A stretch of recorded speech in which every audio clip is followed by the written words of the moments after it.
Should I start? Yes. Okay. Good day to everyone. Good afternoon to all and sundry, and welcome back to the continuation of our COTE 2021 on day 3. Welcome to my colleagues, chairpersons, and also presenters, and to all participants who have logged in to spend this evening with us and continue our good work in terms of analyzing the various aspects of regional economy and issues of critical importance to all of us. Okay, so we hope that you enjoyed the first couple of days and you find today equally as stimulating and interesting. So today we would like to start with a brief recap of yesterday's events. And to do so, we have Ms. Chantal Thomas from the Econ Society here at St. Augustine. And Chantal, you can begin.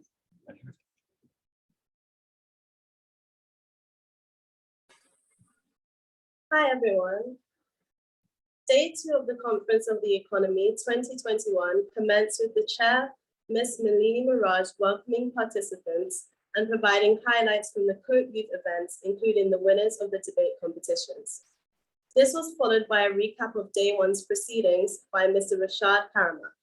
Session 3 of the conference focused on the cultural industries, which was chaired by Dr. Joanne Tull and included presentations from Mr. Keith Kirk, Mr. Stefan Hignell, and Mr. Harold Davis, each of whom provided insights into the development of the creative cultural industries in the region.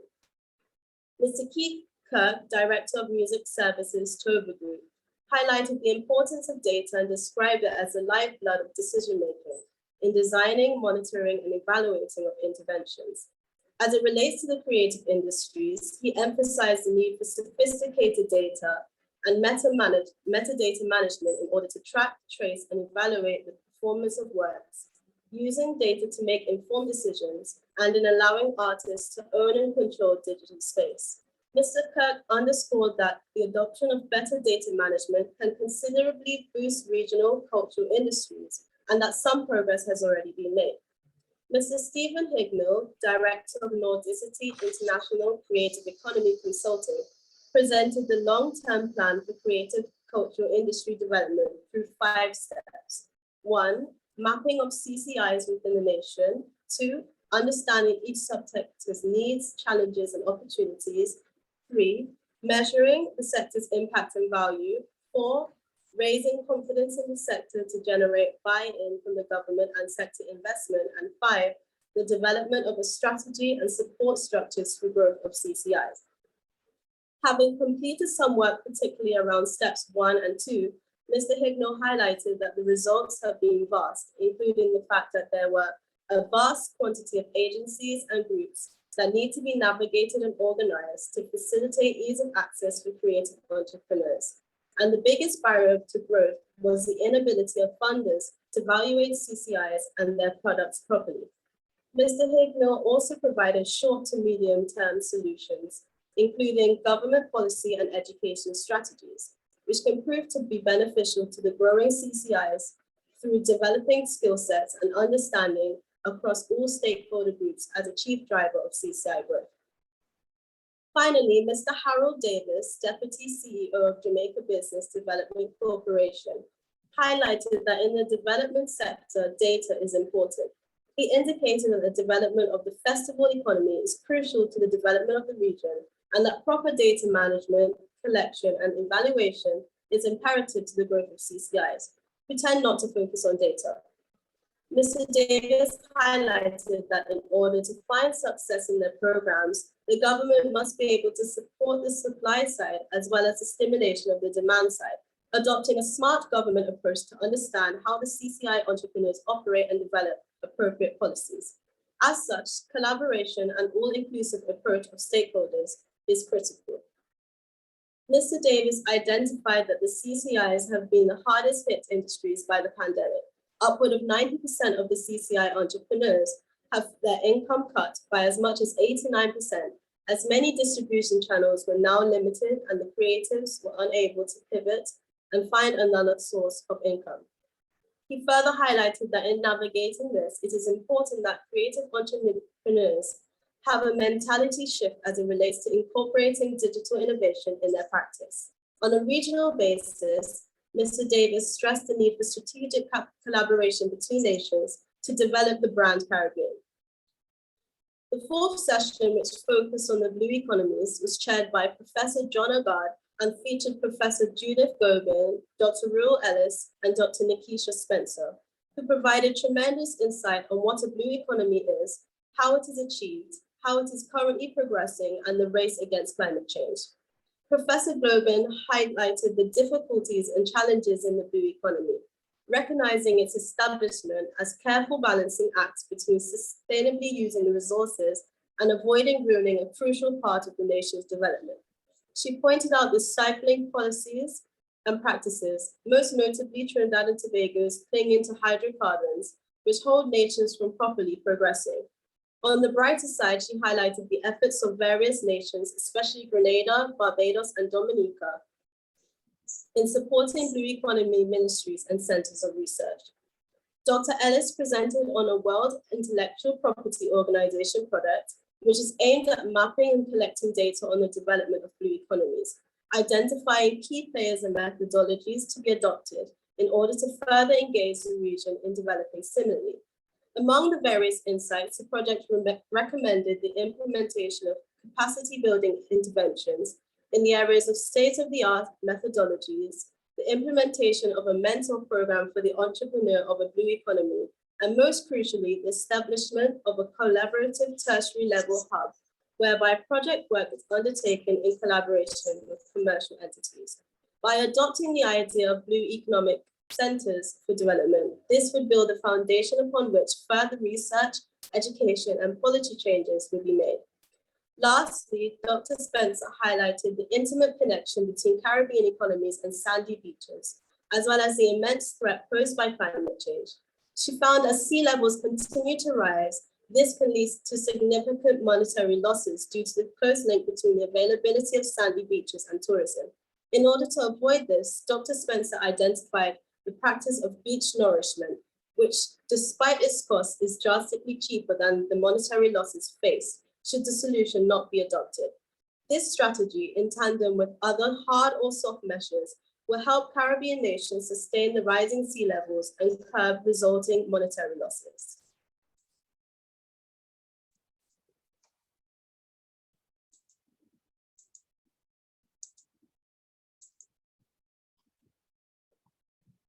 Hi, thank you very much, Chantal, for that summary of yesterday's proceedings. Before I continue, we will now take a little break for a word from our sponsors before we begin formally today's proceedings.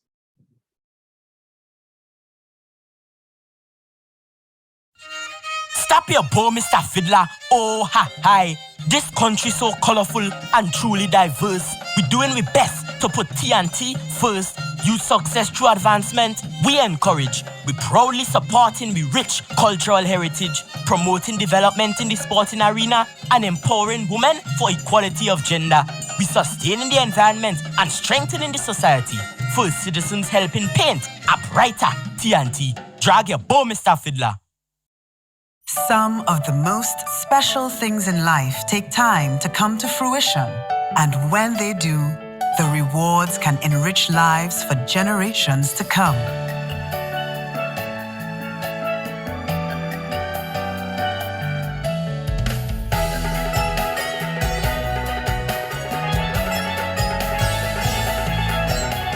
The wait is so worth it. Contact the UTC today and get growing. At the Inter-American Development Bank in Trinidad and Tobago, we are proud to have a diverse team of professionals representing various disciplines and nationalities who work collaboratively with local stakeholders to improve the lives of citizens in TNT. The IDB group consists of 3 windows: IDB Lab, which supports the development of innovative micro, small, and medium-sized enterprises; IDB Invest, which provides loans to larger private sector entities for development initiatives; and IDB, which engages with the government to implement strategic priorities by providing loans, technical assistance, research, and advice. Please take the time to learn more about our work, jobs at the IDB Group, events, and financing opportunities by following @CNCoburnRepTT on social media.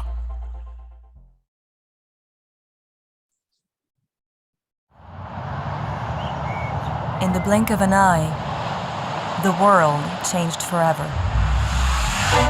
El gobierno dará a conocer en las próximas horas una serie de medidas sanitarias y económicas para seguir enfrentando la pandemia. Una reunión con el presidente y el jefe de gobierno. A global crisis of unprecedented proportions, from which no country has escaped. In Latin America, we have faced many challenging times, some more difficult than others. But today, we all understand that solidarity is our biggest strength.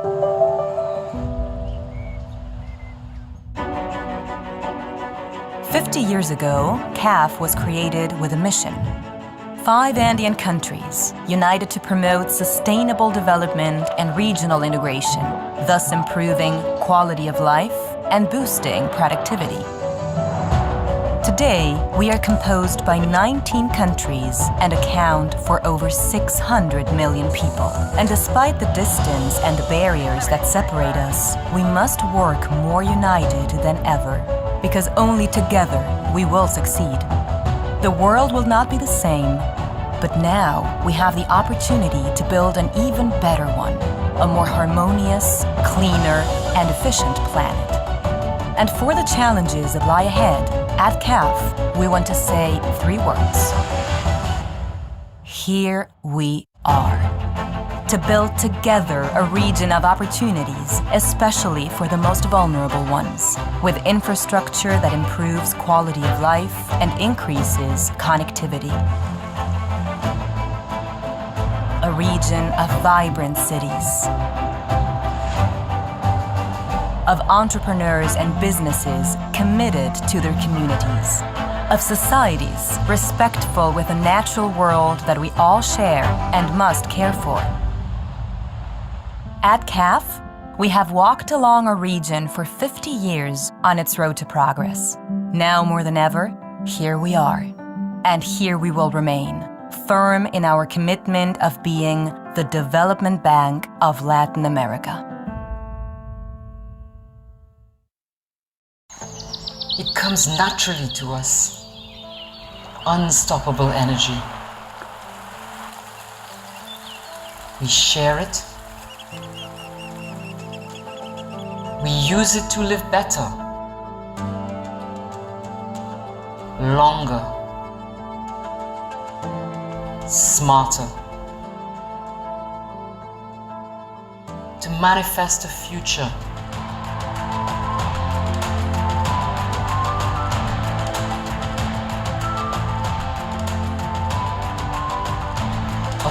where energy takes new forms and is used in new ways that can enrich life for all of us. The new age of energy is here.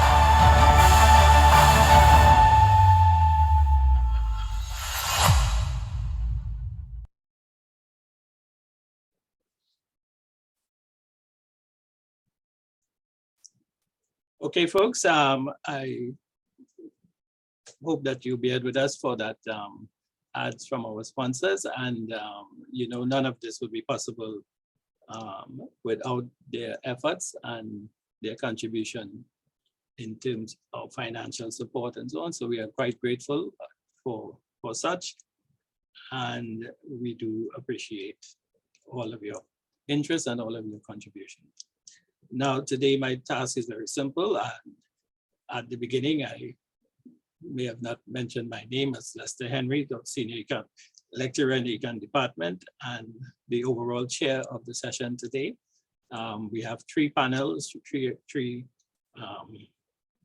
in which we would have discussions on agriculture, energy, and as this is the last day of the conference, the final panel will be on the way forward.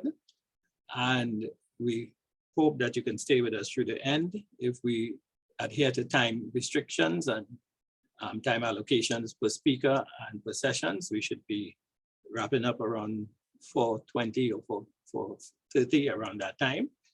And we hope that you can stay with us right through to the end and enjoy what we have to offer in terms of intellectual stimulation. I'm sure the panelists will be quite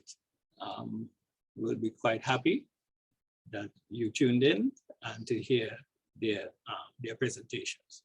Now, the first session is going to be actually chaired by Ms. Ina Harvey, who is of the Inter-American Institute for Cooperation and Agriculture, ICA. It's the representative in Barbados, hemispheric agro-tourism specialist, and ICA delegation in Barbados. So she's quite well qualified to chair the session and to be here with us, and we are thankful she's here with us today. And I will let her conduct the session now and get back to you at the end. So you can go take it away. It's over to you. Thank you very much, Dr. Henry. And let me welcome everyone to this session, day 3 of the COTE conference, Accelerating Caribbean Development, Retooling and Restructuring. The session is on agriculture. And the COVID-19 pandemic has aggravated the existing challenges in the agriculture and in agri-food businesses all over the Caribbean. The region, as in many other parts of the world, saw an increase in unemployment and income reduction, closure of business, especially for micro, small, and medium-sized enterprises, and a lot of supply chain disruptions. The dependence on food imports has also been a long-standing problem in the region in terms of the significant food bill for governments, insufficient investment in the sector, and health problems linked to the consumption of highly processed foods. Most of our countries are net food importers, and at least 7 countries import more than 80% of the food they consume. Despite these major disruptions, COVID-19 also represents an opportunity for a paradigm shift in the way people produce and consume food in the region, and it creates new opportunities for businesses. Health and safety concerns, transparency in the chain, closer relations with producers have become strong features in many markets. The conditions must be created so that this crisis leads to new opportunities for new regional approaches and innovations to increase intra and interregional trade and to accelerate investments. Today we have a dynamic panel of 3 young women, and I'm going to introduce all 3 panelists and then ask each one in 10 minutes to talk about their companies, their challenges, their successes, and then we'll have a discussion. Our first panelist is Ms. Rachel Rennie. She's the co-founder of the Market Movers Limited, established in 2009 with Mr. David Thomas. It was the first online distribution company of greengrocer items in Trinidad and Tobago. They focus on farm-to-table initiatives, something that's very close to my heart, and they secure the freshest local products and bring them directly to your door. DMM's core values are health and convenience, which led Rachel to launch a line of locally grown, frozen fruit products to make smoothies, cocktails, and desserts under the brand Farm and Function TT. They have 5 flavors. Their range of products is distributed widely across the nation and regionally. Rachel is also focused on adding value to local ingredients in Trinidad. And with this passion for local agriculture, she co-hosts a monthly farm-to-table event to educate the public on the importance of local agriculture. This experience is called Our Moving Table. It reminds me in Suriname of something called Lolo Kokro, which is a rotating kitchen. Along with her team, Rachel has launched a food design company called Market Movers Design that specializes specifically in food design in the areas of branding, food packaging design, and e-commerce. She has a number of contracts with big companies. She also works with startups and smaller companies. With a degree in international relations, over 12 years experience as an agripreneur, she also mentors youth using technology to continuously innovate our local agriculture sector. So welcome, Rachel Rennie.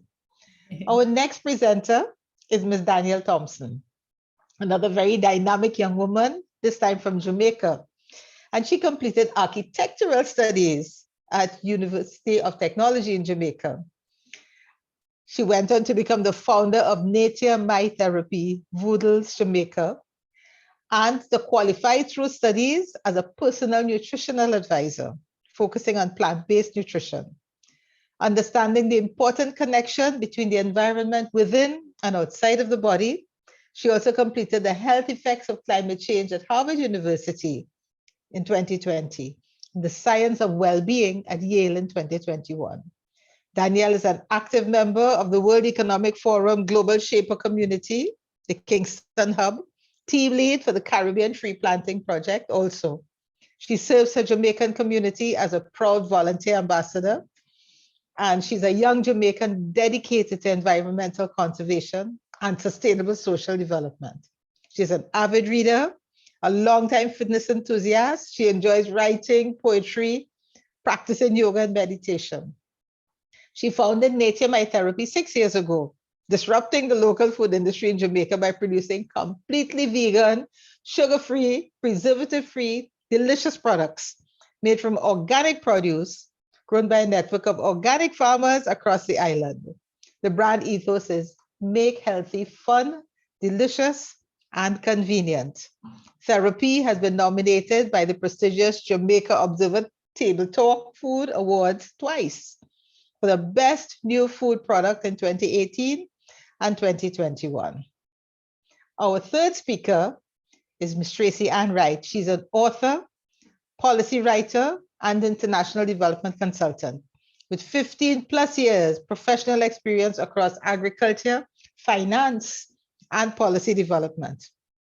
Tracy Ann holds a Bachelor's of Business Administration degree with a major in finance and a minor in international business, and an MSc in agricultural entrepreneurship.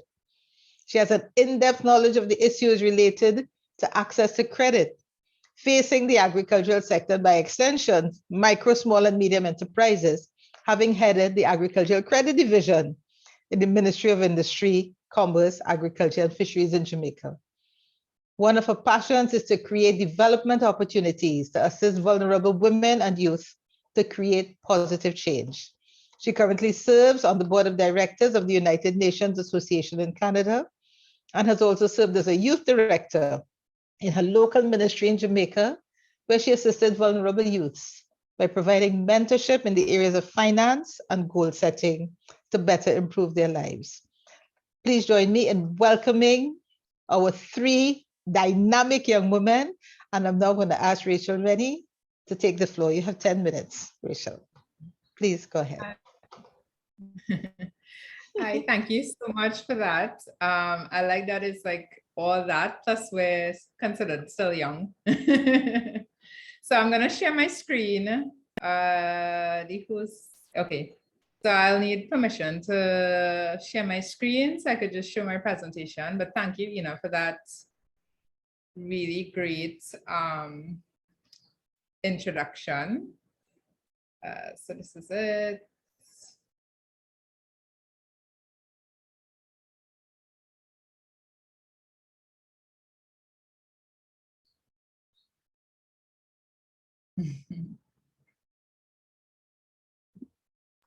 We're seeing it, Rachel. Mm-hmm. Yeah. Yeah. Mm-hmm. Mm-hmm. Yeah. All right. Awesome. Please go ahead. So basically, mm-hmm. I know Ina would have introduced myself. So Market Movers, we were established in 2009, and our company has evolved over the years significantly. Market Movers has been the first online delivery service in Trinidad and Tobago.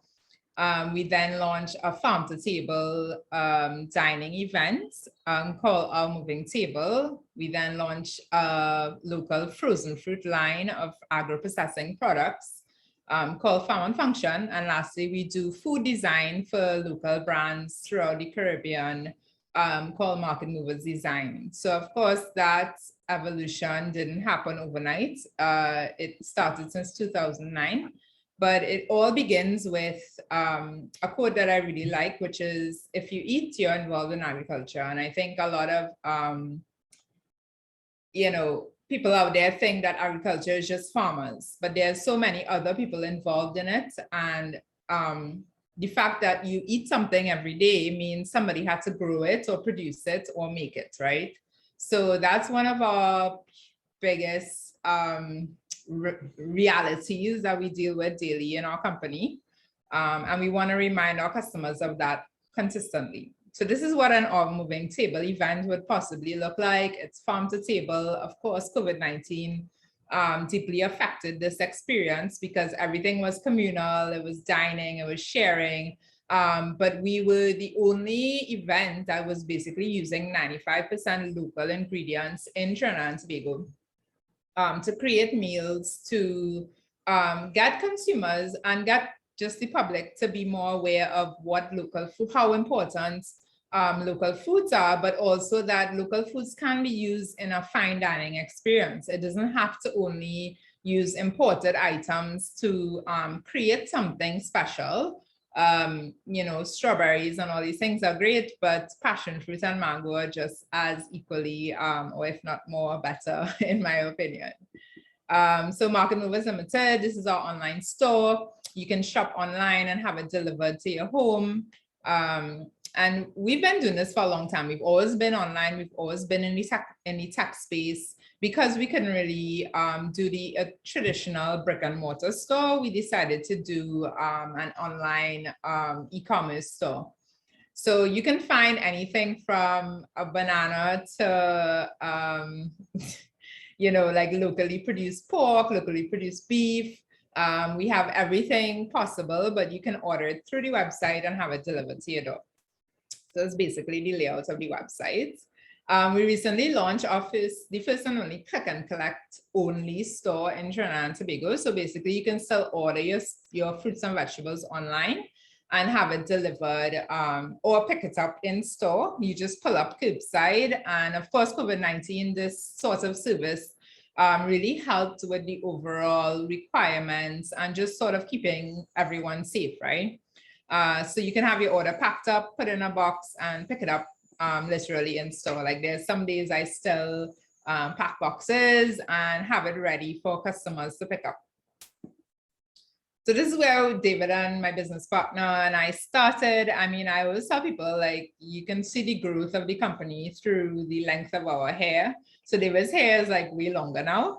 Mine is curly, way longer, but it's really, and you can see on the date stamp, we started this in 2009. So we've been doing this for a long time, where customers would call in their orders before they shop online or they email us and we would deliver straight to their door. And this is our click and collect store. We're super excited about it. Of course, it changed our business model, but it still represented agriculture to show that you can integrate technology with agriculture. A huge part of being online is that we have data, right? So we know who's shopping on our website, who's ordering online, who's coming to, where they're coming from, what they're buying, what they're looking at. And this is really important in agriculture to determine, especially because when you're harvesting, you have this short window to really push and sell what you're doing, right? So we need to use that data to indicate and direct us into the future. So again, we can see, how much tomatoes we sold, how much corn, eggs, things like that. And our back-end facilitates that so that we can recognize where to take the company and how to grow the company. So when we started in 2009, we went, and I like to look at the data because it just makes you sort of be realistic or just to be in touch with how much the impact of being in an agribusiness and what you're doing, right? So we went from 10 online customers to over 10,000 online customers. We went from 10 deliveries to over 500,000 deliveries to date. From 1 pound of food to over 1 million pounds of food. And when I saw that data, I was just like, I can't believe, you know, where we took the company. And yes, I mean, it sounds like a lot, but it's over, you know, since 2009, we've been doing this, but it just demonstrates that there's potential to push agriculture through digital platforms, through technology, to bring it closer to the consumer as possible. And again, I mean, we could literally pack up a breadfruit in a box and have it delivered to your door. So that's how connected our customers are. This avocado would have been picked like the day before, put in a box and brought to your door. And that, you know, timeline is really important for us because, you know, with green economies and green, you know, businesses, I think food and health and wellness is a huge part of that dialogue that isn't often considered, you know, when, you know, assessing the market and understanding what's out there. So next we did farm and function. So basically our customers would call and say, can you cut up the fruits for us? We don't even have time to cut up the fruits and make smoothies. So we launched farm and function, which again, we were in the agriculture sector, we were producing local foods, and then we decided to add value to it. So we would have done packaging design, we would have done resealable pouches, freeze the fruit so that you can make smoothies. Of course, we looked at the data, you know, smoothie, health and wellness, healthy eating was the future. So we decided to do a product that would service that need, right? We recently launched our large bulk pack, which we are now going to, which we're exporting and accessing into the markets because again, you know, we're in the Caribbean, but yet strawberries and blueberries are the main ingredients in most smoothies, right? So we want to show that, you know, local fruits are important. They're a big part of our culture. They're a big part of our nutritional needs because of where we live. And we want to bring it, make it easily accessible to customers, right? So we've grown, expanded into agro-processing. Again, we took it from the field to process, add value, blast frozen, and then it's on the local grocery shelves and regionally. So, I mean, it's just to show that we can take our local products and really add value to it within the agriculture sector. We do a lot of composting as well. So all our organic material is composted and turned into different compostable materials used for agriculture and different farmers within the sector. So that's a big part of our story and our dialogue, right? And again, we're on the shelf. You can see we're competing with all these imported brands. And we really wanted to be competitive. And I think with agriculture, you have to always think about the market and how do you position yourself to compete fairly against these imported items, right? You know, there's a customer ordering on market movers, making, you know, desserts at home, using Caribbean frozen guava, as opposed to the traditional strawberry or what would normally be used. And lastly, market movers design, you know, our motto is basically we'll work for food. Our passion is that after we did farm and function and saw the success and opportunity of it, we wanted to help other local brands to grow and develop their packaging and their branding so that they can compete fairly within the Caribbean space. So we've held different brands like Buana Incorporated, so they do frozen provision, soup packs, different stuff. So we would have designed their packaging for them. We've done local cocoa wine. This company actually won an award in Germany recently. Hongwing, that's like 100-year-old company evolving their packaging. And I mean, what we package the foods in is a big part of it, right? Of course, it's sustainability. But at the end of the day, right now, for us, it's like, if you were to buy something local, it's still way more sustainable. Even, yes, the packaging material may not be as sustainable, and we will get there, you know, biodegradable and all these types of different technologies that can be used is important. But we want that consumers recognize that just eating something locally is health and convenience and opportunities for it is just way more beneficial as a whole to us within the Caribbean. Again, this is another brand, a local coffee brand within Grenada. We would have a service. We also do e-commerce websites and service other brands to help them access. So like CJ Caribbean, they do coconut-based products. They have soaps and food oils. They've now evolved into cosmetics. They're doing beauty products, all used with coconut, locally sourced here in Trinidad and Tobago. So there's a lot of opportunity, you know, just within the agriculture sector. But again, it's about how do we add value in a meaningful way, right? And our whole process is, you know, you have to add value from the beginning straight to the end, right? So our farmers, we support them significantly. We really try to help them work so that they can produce and create the products that our consumers like and are interested in, right? And again, that's the ethos of Market Movers Limited, I should say. We're really passionate. We'll work for food is part of our mantra because we recognize that without food, there is no future for where we are. You know, it doesn't matter if it's COVID-19. Food is, you know, the only way we can survive. And we want to continuously invest in that sector, invest in agriculture and recognize that, you know, this is the future and it's not just only sustainable measures. Yes, that's a huge part of it, but food and investing in, you know, just eating locally can make a huge and significant impact on our economy as we speak. So that's my presentation. Thank you very much. Thank you, Rachel. I didn't want to cut you off at the 10 because you were sending such important messages.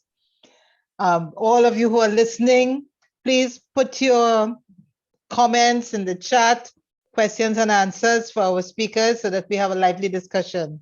Our next speaker is Ms. Danielle Thompson, and I now invite Danielle to take the floor. Hi, everyone. Thanks so much, Ina, for that introduction. And I thoroughly enjoyed the previous presenter. I'm excited to check out We Work for Food. And I'm really, really happy to be here to talk about Nature My Therapy, Rebranded Therapy, which is our company based in Kingston, Jamaica. And I will take it straight to the presentation and lead you right through. And it's really an honor to be here.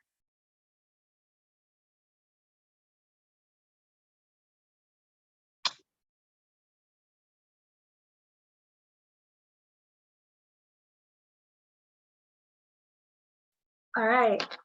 So on this accelerating Caribbean development through the retooling and reconstruction of the Caribbean economy post-COVID-19 from a small business perspective, what we have seen is that resilience, innovation, adaptability, and connection is what it will take to shape our future.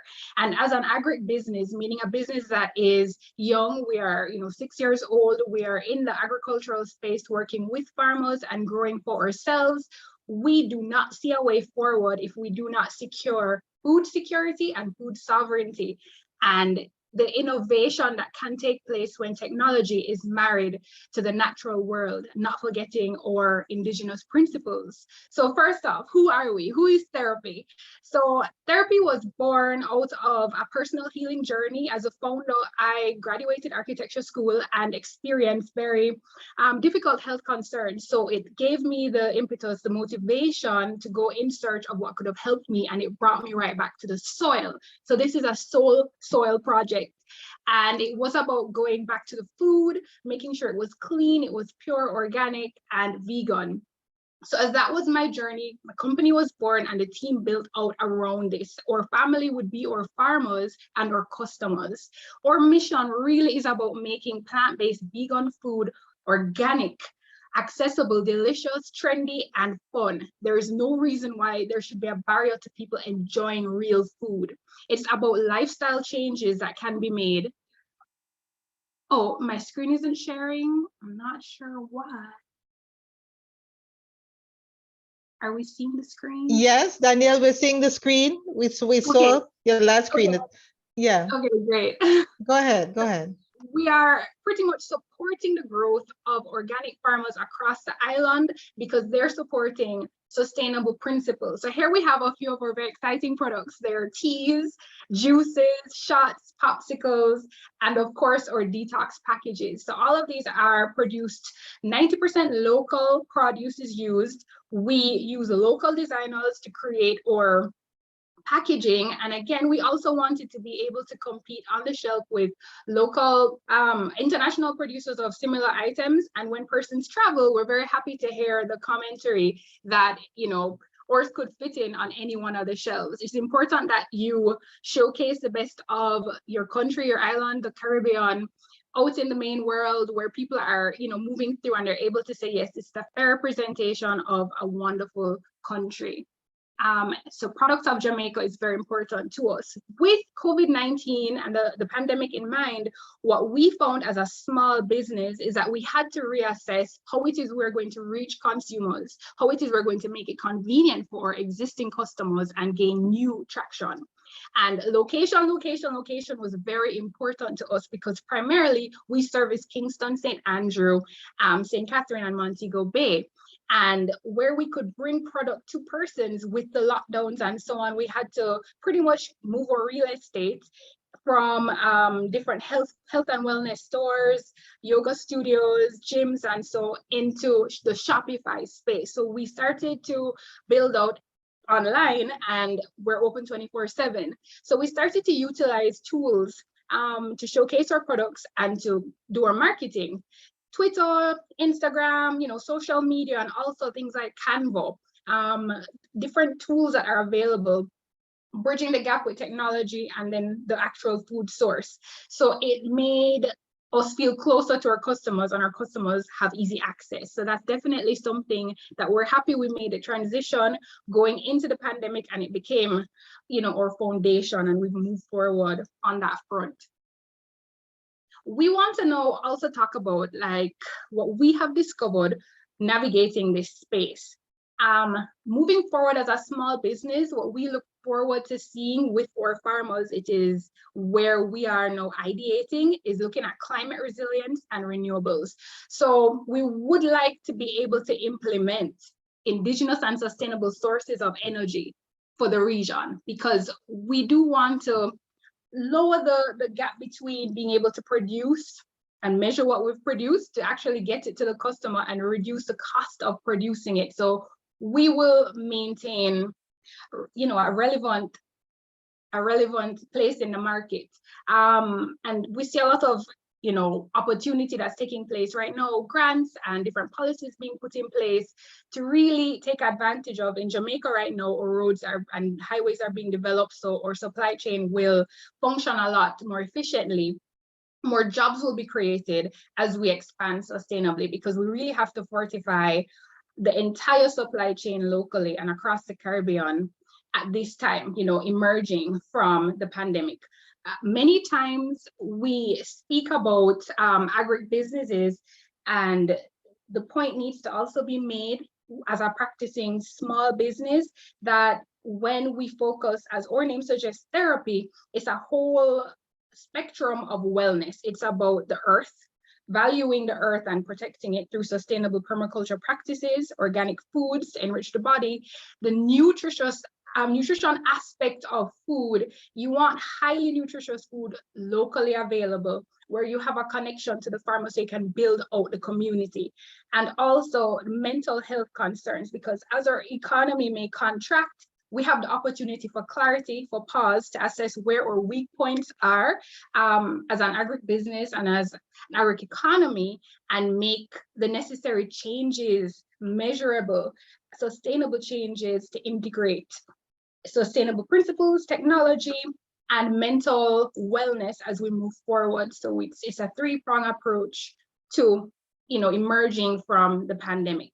And it also will help us to plan for incoming other health concerns because it became the highlight of this period. So we're really talking about a bridging of the gap so we can see the upstart of more businesses that can supply us. So similarly to in Trinidad, where they're doing a wonderful project of helping small businesses create packaging and solutions, we would be excited to bridge the gap across the Caribbean so that we can, benefit from that and we can trade across borders.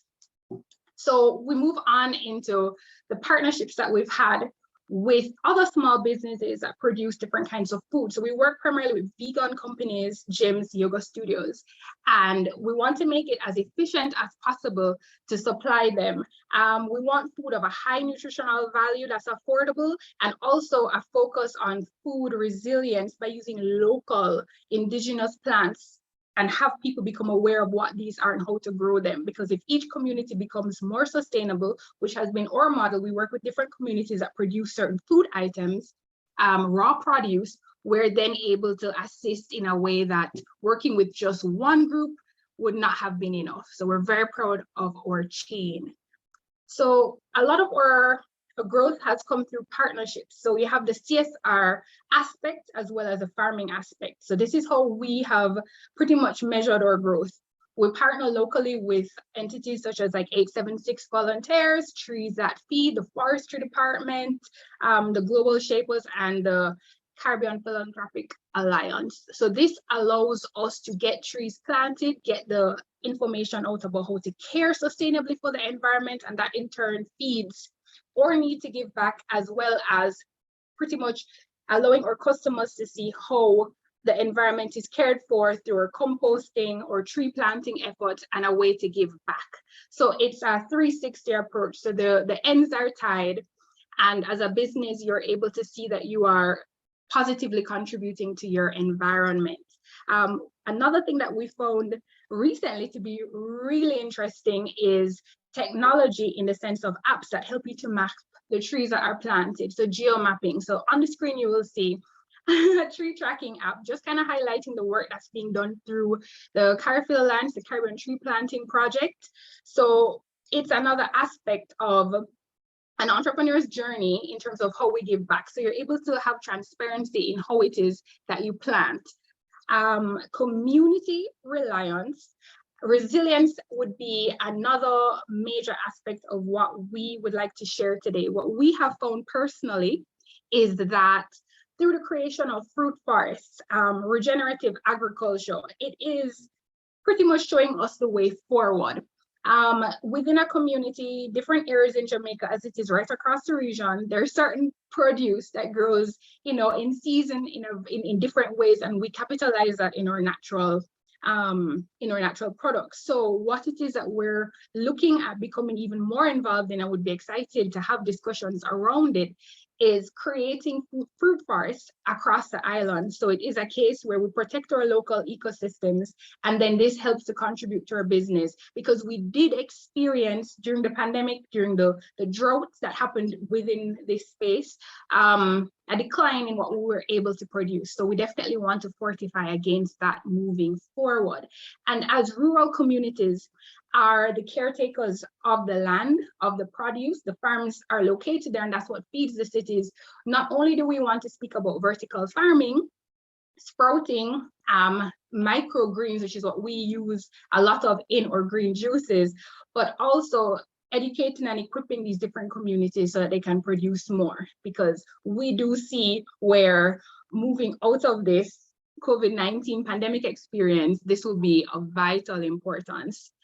So we're just highlighting that is the way forward, and we definitely want to be able to measure everything. So there is technology now in place where we can measure from the seed to the actual fruit, to the actual vegetable, the leaves, as it's produced. So you'll be able to tag your seed, tag where it's the farm that it was produced on. So you'll actually follow the progress of your final product, whether it be your popsicles, your juices, your shots, your vegetable noodles. You'll be able to track your progress. And that helps not only us to measure what it is that we've been doing over the years, what works, what doesn't work, as we do face the effects of climate change, but also to make it real to life for consumers to truly understand that we have to care for the environment. We truly have to care for our farming community, support them, follow their journey, and then the final product will speak for itself, because in the new world that we're going into, this is going to be vitally important. And finally, just bringing home the fact that at Therapy, we are rooted in helping to satisfy as many of the sustainable development goals as possible within our business, focusing on agriculture, community development, and opportunity. We are excited to listen to the rest of this conference and to work alongside persons who are going to be able to help with climate resilience, economic opportunities, and of course, mental health care moving forward. So thank you for watching, and I'm excited for the discussions. Thank you so much, Danielle. Again, a lot of food for thought, pun intended. So please put up your questions and answers and your comments in the chat. Our third panelist is Tracy Ann Wright, and I now invite Tracy Ann to take the floor. Good afternoon, everyone. Thank you so much, Mrs. Harvey, for that wonderful introduction. And I am here representing Ms. Tamisha Lee today. She's the president of the Jamaica Network of Rural Women Producers. And without any further ado, I just really enjoyed the presentation of Danielle and Rochelle. Very good work that you're doing. I'll just jump right in my presentation. Can you allow me to share my screen, please?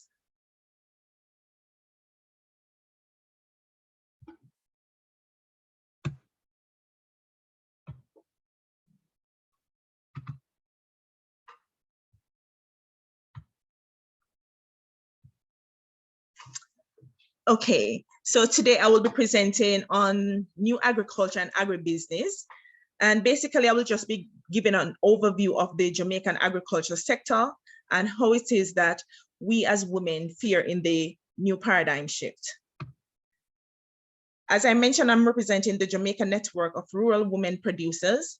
And this network has been established since 1999. Basically, we have over 600 members, and we are dedicated to the upward mobility of rural women so that they can improve their quality of life and so that they can contribute to their community and thereby contribute to our national development as a whole. I'm just going to be giving a brief overview of the Jamaican agriculture sector. Tracy, please use the full video screen. Okay. Thank you.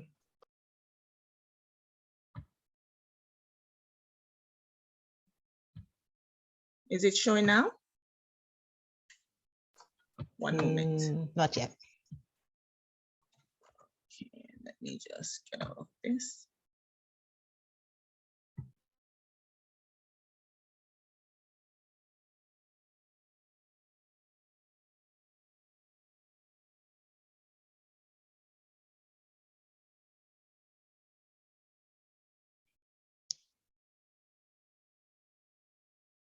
You all right?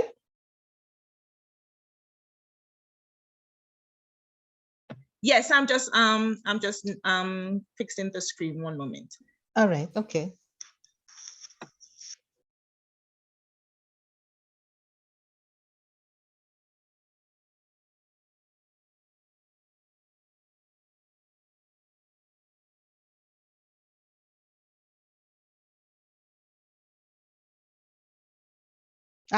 No, not yet. Is it showing now? No, well, just continue. Just continue. Just continue. Okay. I don't want to cut into your time for presentation. Just continue. Okay.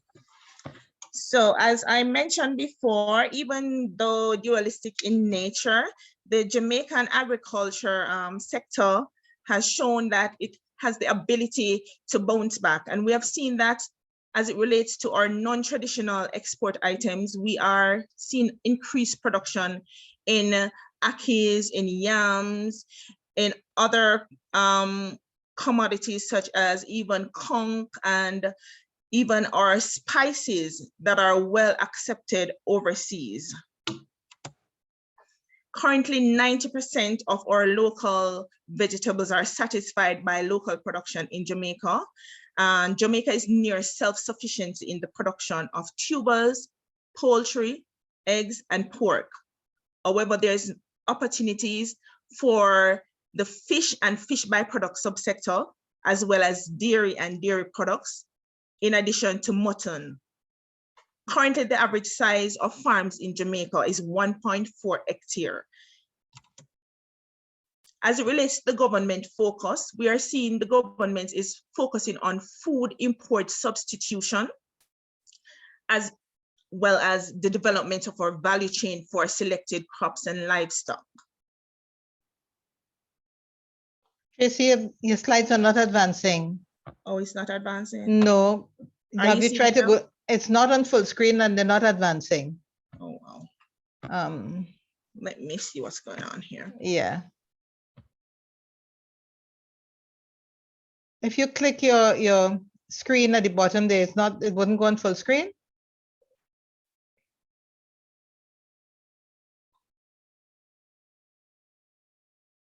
Just click that bottom screen that you have the arrow on. You Please clicking? click slideshow from beginning. Slideshow from beginning. You can go, yeah.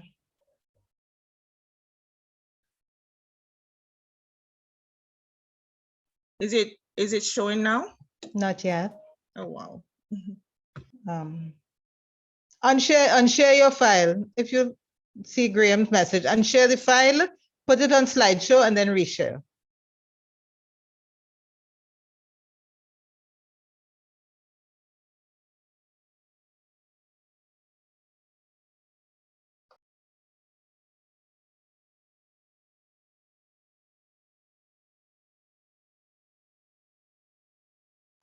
Yeah, it's showing on full screen now. Okay. So just advance your slides.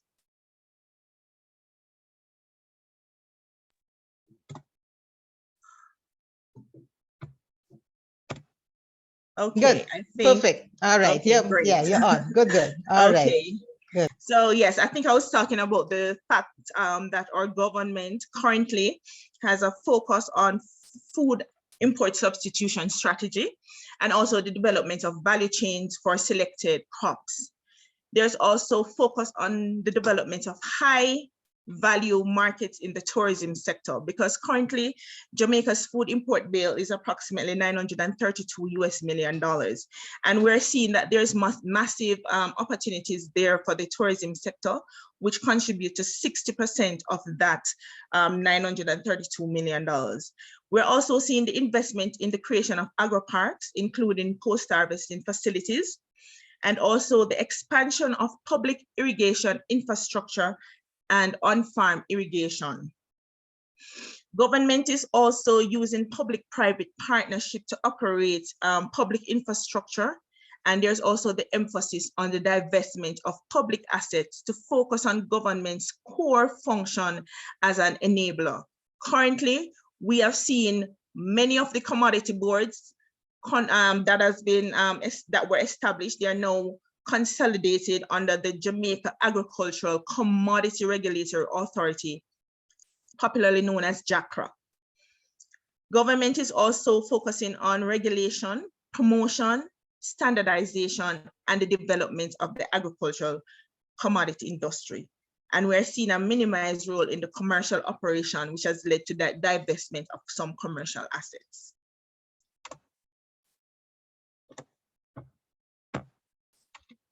As it relates to the contribution of the agricultural sector to Jamaica's GDP, we have seen an increase over the past 10 years from approximately 6.6% contribution to approximately 7.8% contribution in 2020.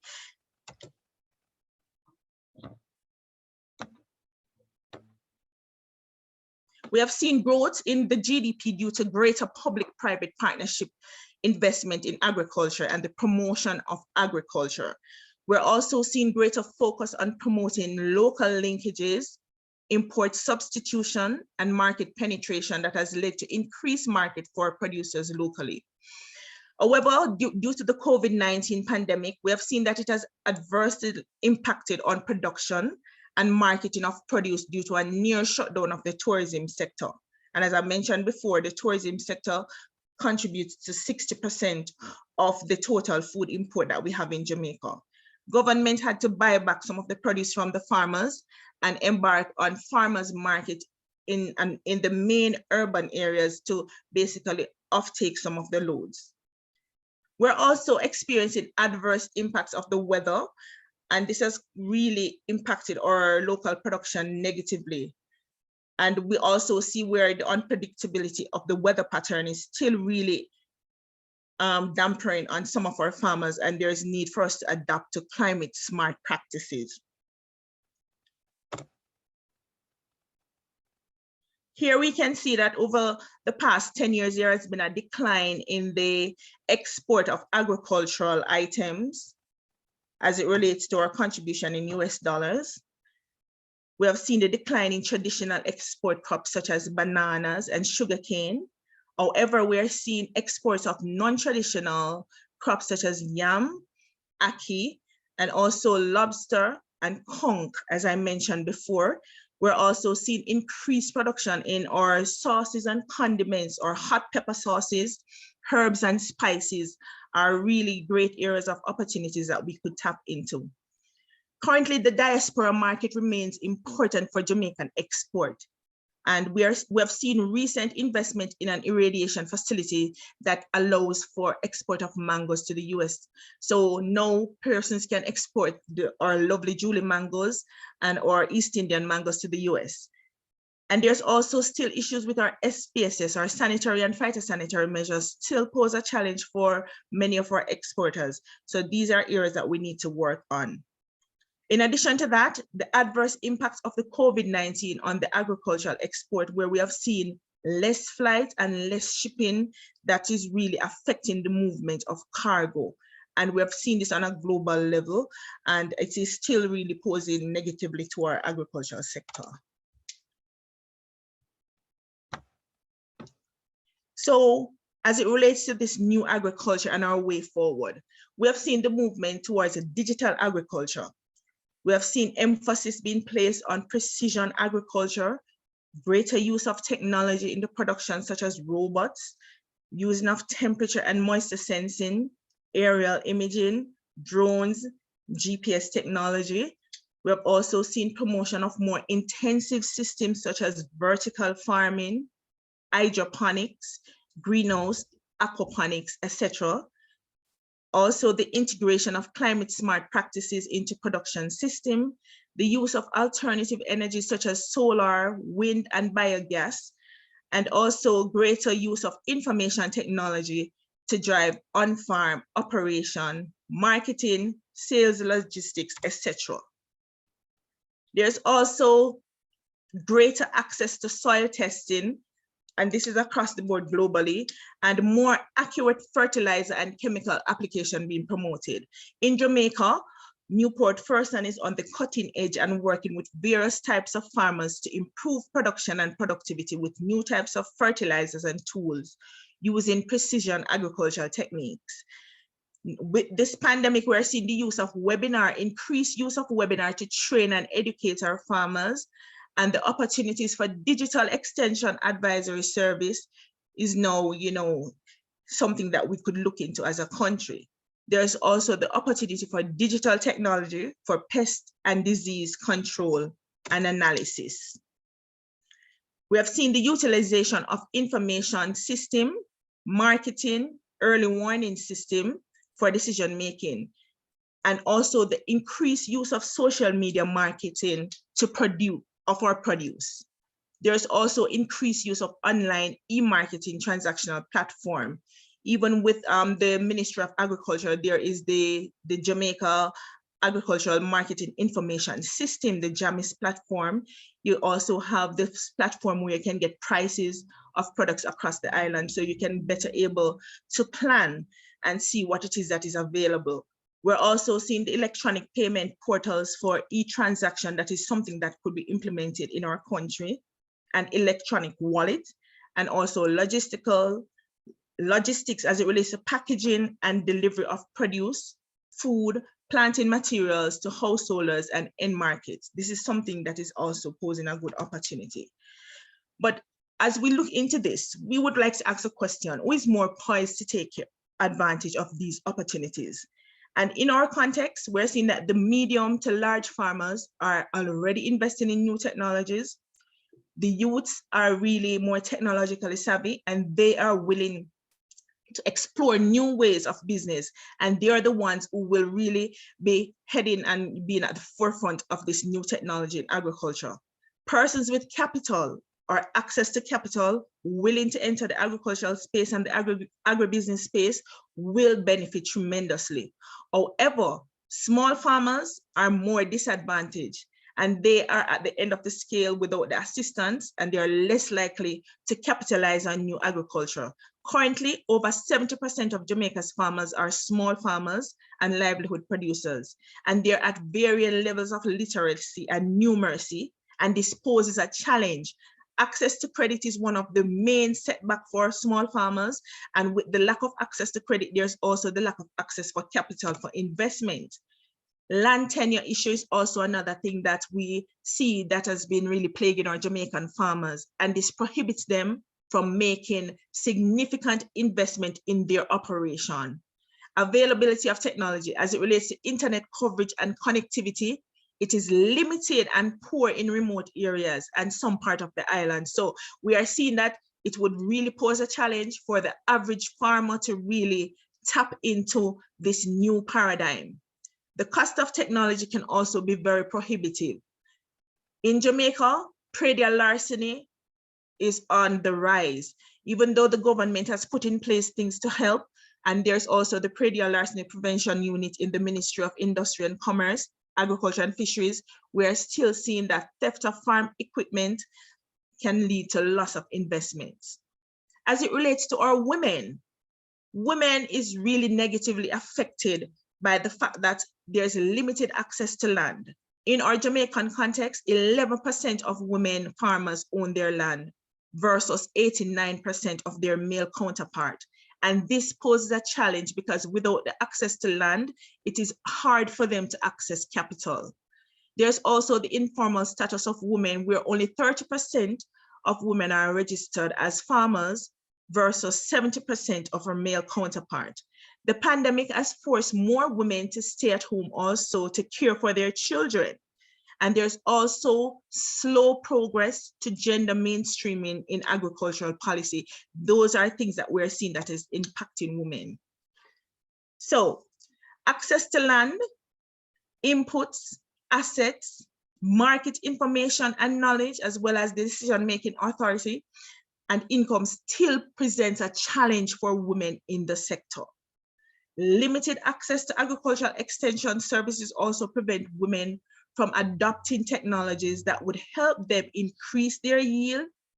As a result, an estimated yield gap of 20 to 30% exists. And we would love to see intervention to solve those issues that I've mentioned before. So what would we like to see going forward? We would like to see the development of a modern and efficient farming system using agricultural best practices.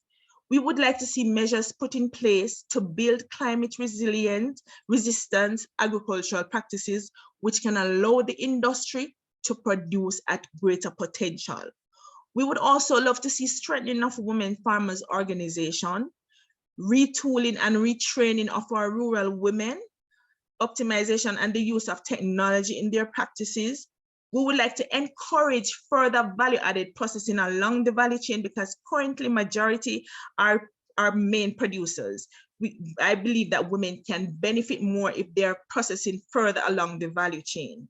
We would like to see affordable soil testing to protect the environment, greater collaboration with farmers and scientists, improvement in our research and development, as well as the elimination of gender-based violence against women, because this affects them holistically, and it also affects how they raise their children and also how they contribute to society as a whole.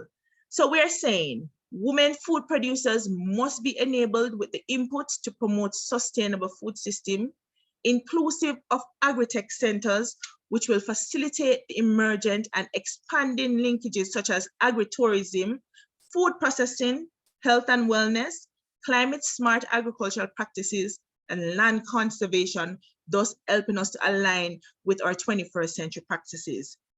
Female producers recognize and acknowledge the importance of taking care of the land and connecting with nature for our own spiritual, emotional, and physical well-being. And we therefore bring an important balance to the agriculture value chain and environmental sustainability. So in closing, to advance economically, women's cooperatives are essential to developing sustainable and progressive food system. Women must be connected to markets and have equal opportunity to negotiate our products and prices so that unfair commercial practices which currently exist are addressed. And that's the end of my presentation. Thank you so much. Thank you so much for that passionate and comprehensive presentation. I'm not seeing anything in the Q&A from the audience, but I would like to stimulate a little bit of thinking. You don't have to answer now. With respect to Rachel, there is so much in the background that I think people tend to take for granted. The importance of data. What about sourcing and traceability, certification for processed foods, HACCP certification, GCSI for the products and so on. For Danielle, organic certification has been a problem for so many countries in the Caribbean. How do you work in terms of having organically certified products? I see organic coconut water on one of your labels there. The networking across all of these dynamic women is so important, cross-border investment, and perhaps our women are the ones who will really make this happen. Tracy raised a lot of important issues for women farmers. I'm so happy that ECA's work with the Rural Women's Network, with CANROP regionally and with our national women's associations has resulted in a 600-member Jamaica Rural Women's Network. Some of the challenges are being overcome, but we still need to bridge the rural divide. We still need some cluster approaches, and there are things going on. Let me reassure you, Tracy Ann, under the 11th EDF SPS project, we're looking at some of the SPS issues, and you have companies like Caribbean Export supporting women under the relationship with the International Trade Center in terms of she trades. There's a UN group here in Barbados that has a gender coordination group looking at violence against women and restricting women's access to their productive assets is violence and a breach of their rights. So that alone gives access into what we need to do for women in agriculture.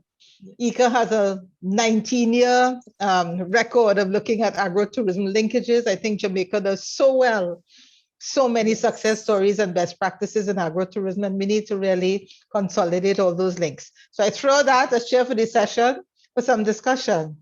The floor is open. Yeah, thank you. Yeah, for sure.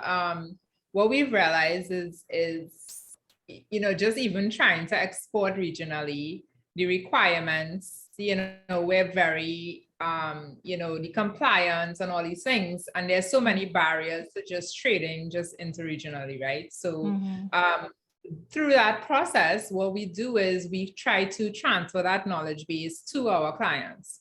So if our product or our brand makes it through in this way, or they meet the requirements or compliance in this way, then we would definitely pass that on to our clients and to share that knowledge. And I think that, a lot of times business, especially business in the Caribbean, it's you keep whatever trade secrets.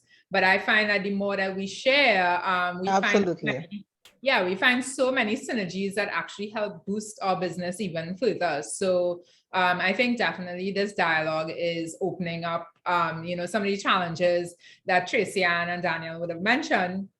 I mean, we experienced it right here in Trinidad as well. So, but then while we, how can we share and share those resources and tools? So for sure, I think sharing for sure these conferences and workshops, they tend to be a lot, but I think if you can at least pull away one connection, it's, the impact is just, Absolutely.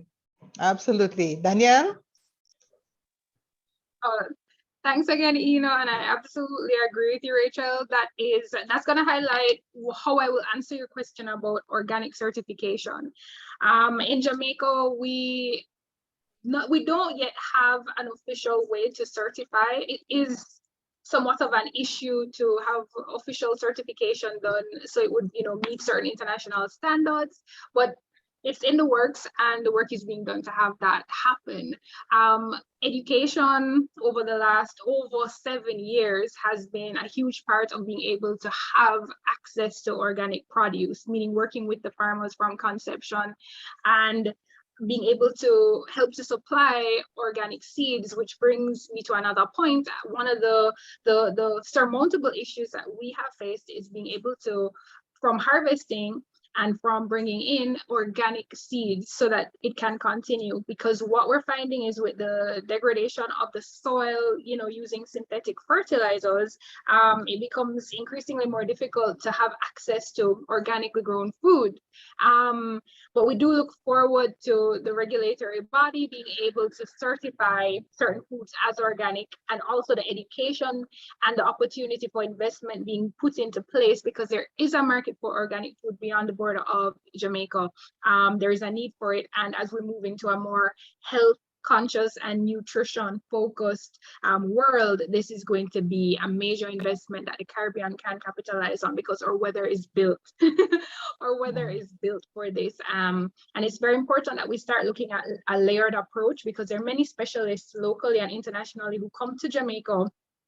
There are small discussions and conferences that happen where the information is shared so that the farmers can fortify themselves. So it will move from a level where it's very difficult and you have to work with rehabilitating the soil and sourcing farmers across the island, which fuel costs alone in terms of shipping things in, it does play a major role in how we are able to price our produce. So we look forward to that as a solution. Thanks very much, Danielle. And a partner who you may, I don't know if you're connected with them yet, Slow Food. Slow Food, very important partner. And yes. And there is an approach in the South Pacific, in the island of Samoa, where they have prepared their own Pacifica brand through a participatory approach to organic certification, multi-layered. They certify from a plate of food to a crop to a whole island. So nice. Yep. I love that. Yeah. So I can send you some more information on that. And it was fully endorsed by the the Prime Minister of Samoa. So it's a PASIFIKA. You can Google it. Tracy Ann, some final words from this wonderful panel. Okay, so we do appreciate the assistance that we have gotten as women groups from international development partners, the work that ECA and FAO and all the other institutions have done.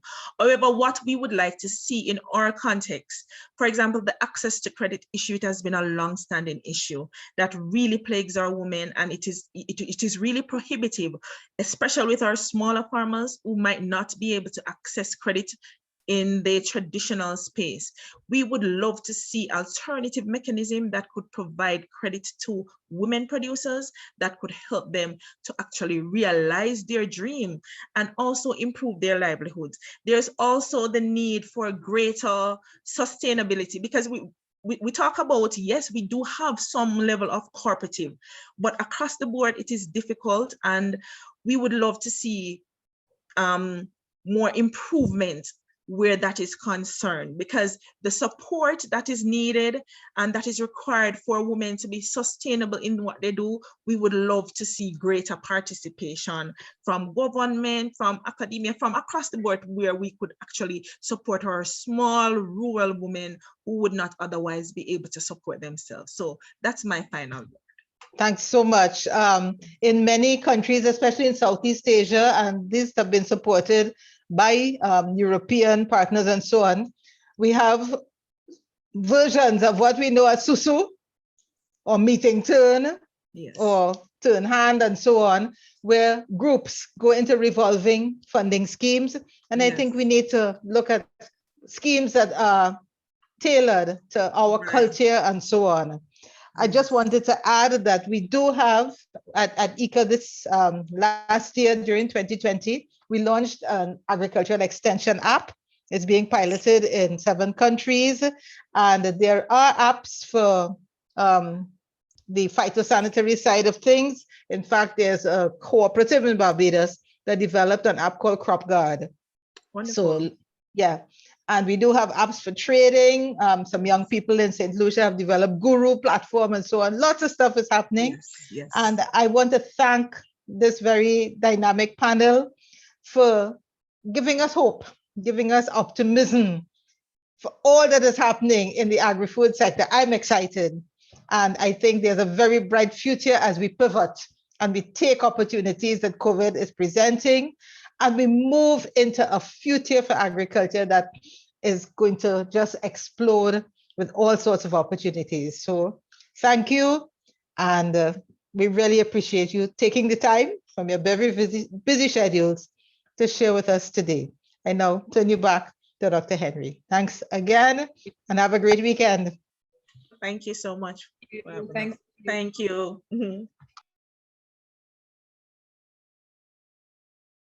Okay.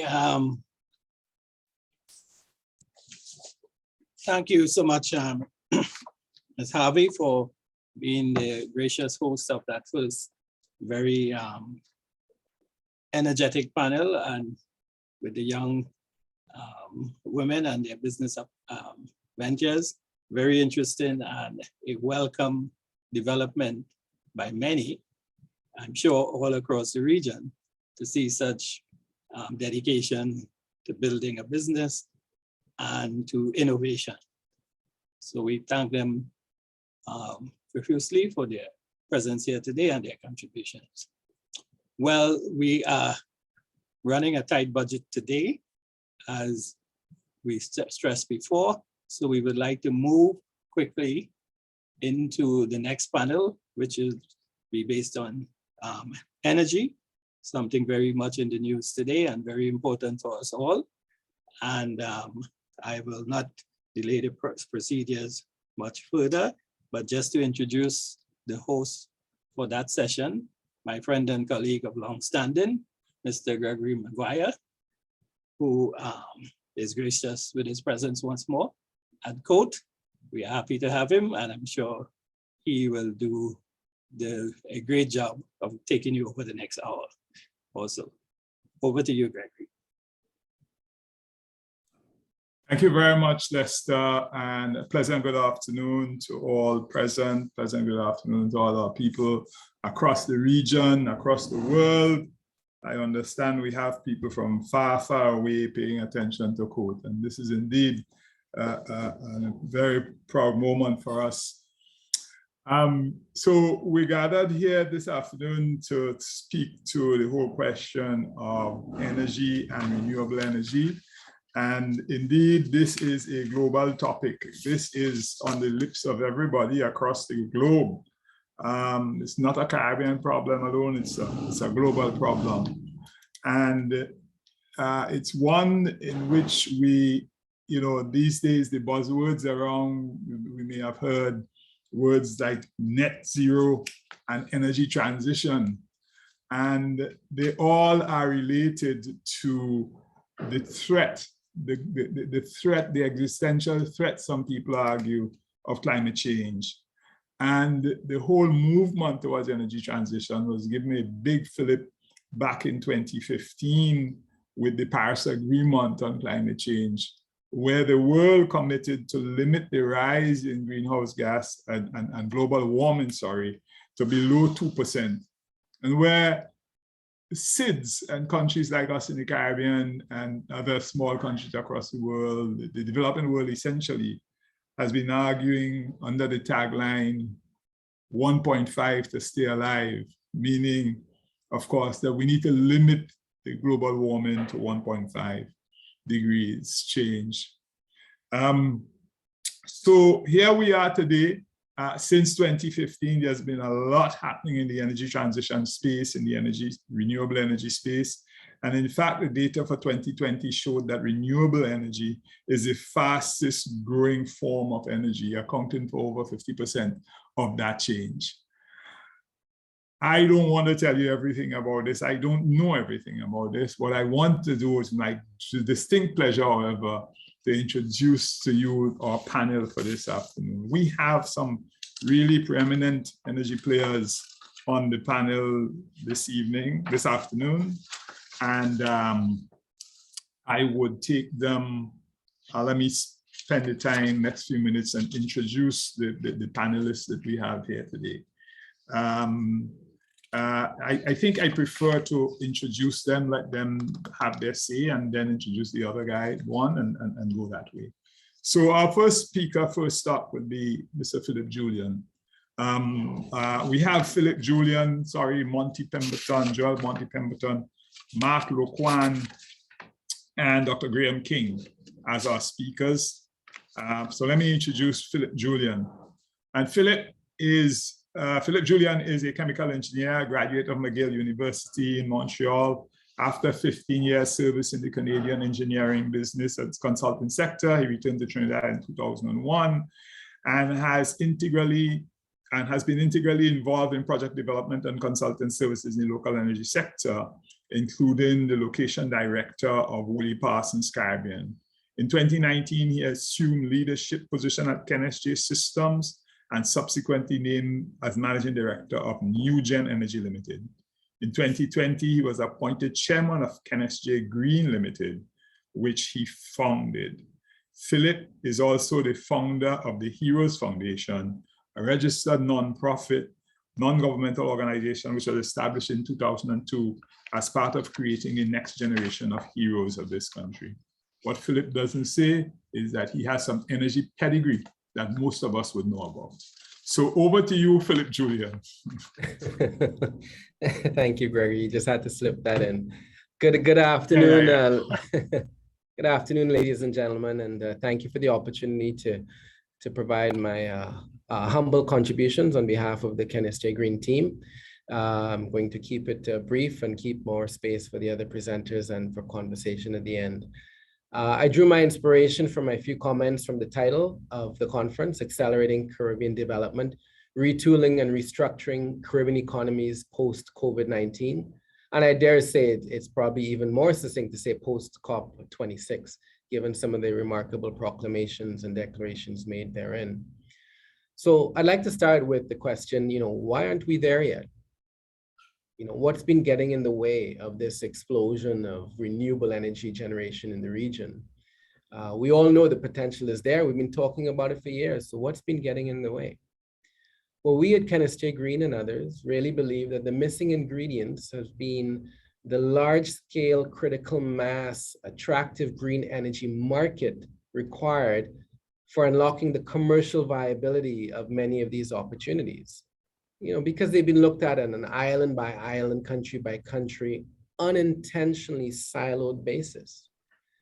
So the corollary or the solution that we see is that the best economic accelerant for unlocking billions of dollars of viable renewable projects is for a structured and integrated regional approach for the commercially viable use of this renewable energy potential within the Caribbean region. That's a wonderful statement to make, and I would like to think it's accurate, but what's more exciting is things have shifted that make it more of a vision into something that can be realized, and I'll share a little bit of what that looks like. Because what we now have in front of us is we can move from the dependent model of fossil fuel power in most islands and the independent model that Trinidad and Tobago has of fossil fuel derived power to a truly interdependent model of renewable and non-renewable energy sources, that true energy transition mix, but all working in synergy within and throughout the Caribbean region that brings, among other things, sustainability and climate resiliency for all. And what's changed? What is the key that's unlocking this door of unrealized opportunity? Well, it is hydrogen, or more specifically, new hydrogen. And I'll explain a little bit about what that means. So on one hand, we have the potential supply that we all know about, the remarkable amount of gigawatts that live right here in the Caribbean of untapped potential supply of renewable generated energy from within the various CARICOM countries.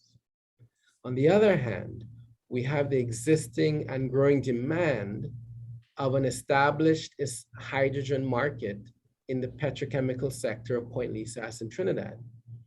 You know, it has a voracious appetite of over 2 million tons per year of hydrogen. It's just cleverly disguised in the form of natural gas, which is why most of us have never associated the two. But the reality is, Point Lisas is hungry for hydrogen, urgently hungry for hydrogen. So of the 2.2 million tons per year that it could consume today, it is short by 400,000 tons of hydrogen per year. And what's more, for that 400,000 tons per year to be filled in a COP26 mindset, it should be filled with as little or as no carbon footprint as possible. And that is what new hydrogen represents. So this new hydrogen I'm talking about, this key, it shows up in the following way.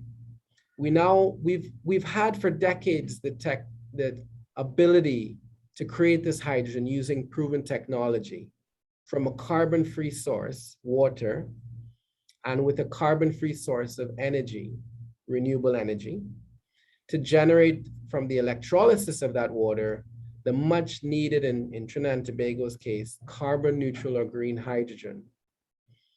And what's changed over the past few years, much like solar and wind from a decade ago, the electrolysis technology is now within arm's reach of being not only technologically, but also commercially viable.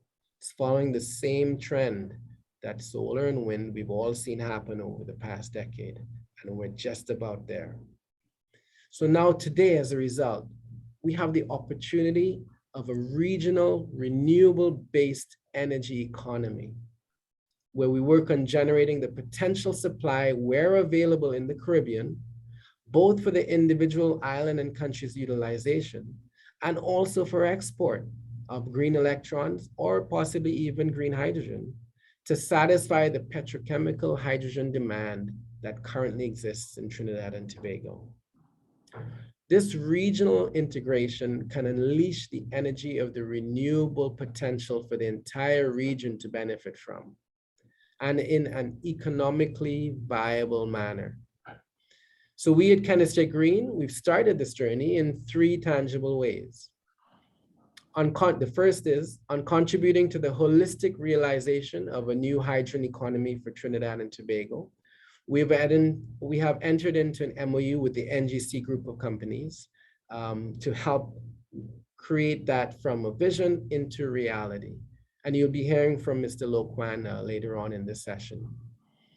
On contributing to the greening of this Trinidad and Tobago demand side, more specifically, we've started by creating the New Gen project, which will be a project roughly $350 million US capital that will be creating approximately 27,000 metric tons per year of that 400,000 ton per year gap of carbon-free and green hydrogen for Point Lisas. And if time permits, we can take a deeper dive into New Gen later on. And the third thing in contributing to the greening of the regional renewable energy supply side is that we've recently entered into an MOU with the Climate Resilient Execution Agency of Dominica, CREED, which, among other things, the MOU speaks to exploring the development of Dominica's geothermal energy for the simultaneous use of greening its own economy while exporting that energy to other countries, including and not limited to Trinidad and Tobago. So ladies and gentlemen, I'll close by saying sometimes all you need is 2 points on the graph to show a positive trajectory. I could say today that we actually have those 3, and that this is but the tip of the iceberg. Because we see not only a positive trajectory, but we see, and I think we all can see, this positive and genuine momentum from investors, from financing institutions, and indeed the general public, much like the fora today, building this local, regional, and even global mandate, this unstoppable trend to help make this regional integration vision finally a reality. Ladies and gentlemen, I thank you and I look forward to the question and answer session as well as the presentations from my fellow panelists. Thank you very much. Thank you very much. Thank you very much, Philip, for giving us that introduction to green hydrogen, a green hydrogen project. You located it in the context of the global movement to reduce carbon. And you did point to the benefits of green hydrogen, both to Trinidad and Tobago, as well as the wider Caribbean in the efforts to create a greener space. Certainly, we're on the cutting edge of new developments in energy here. Our next presenter will be Mr. Monty Pemberton. And Monty is a chartered accountant by profession. Well, Monty used to be a chartered accountant by profession. He has raised over $400 million in public and private equity and debt throughout his career. He was a founder of the Novo Energy, a startup independent upstream energy company, which is today the 5th largest natural gas producer in Trinidad and Tobago. Monty started off his career at Ernst & Young, now EY, where he specialized in the energy sector in Trinidad and Tobago and London. On his return to TNT, he spent 1 year in investment banking and set up the Porteous Fund for Guardian Holdings. But his entrepreneurial foray into the energy sector began in 2005 when he joined the independent oil and gas company 10 Degrees North Energy as CFO. 3 years later, he rebranded the company to Trinity Exploration and Production and grew the company asset base from 1,000 barrels to 3,000 barrels, including the successful offshore exploration well on the Galeota block. Trinity has now become the largest independent oil and gas producer in the country. Building on that success, in 2003, Monty listed the company on the London Stock Exchange to become the first TNT company ever to be listed on the London Stock Exchange. You can't stop an entrepreneur when he's on a roll. And so Monty Pemberton is now the chairman of Resverba, whose objective is to build sustainable energy solutions for a longer term future. During his career, Monty has served on several boards, including the deputy chairman of the Chamber Upstream, the Chamber of Trinidad and Tobago Energy Chamber, director of the Trinidad and Tobago Chamber of Commerce, director of First Citizens Bank, including the chairman of the audit committee. Monty is a young man of 46, married with 2 young sons, and is also passionate about it positively disrupting the education system to prepare the younger generation for the future. I give you Mr. Monty Pemberton. Monty, the floor is yours. Thank you, Gregory, and I wish to thank the team at COTE 2021 for inviting me to this esteemed panel. Now, when we talk about energy and renewable energy in the Caribbean, we are really talking about power generation, its fuel source, and most importantly, the price and carbon neutrality of that fuel source. In the Caribbean, there are 3 significant hydrocarbon producing countries. These are Trinidad and Tobago, Guyana, and Suriname. It should be noted, however, that Barbados has a small amount of oil production, and they have recently awarded offshore acreage to BHP to be explored. So in time, we'll see the outcome of that exploration campaign.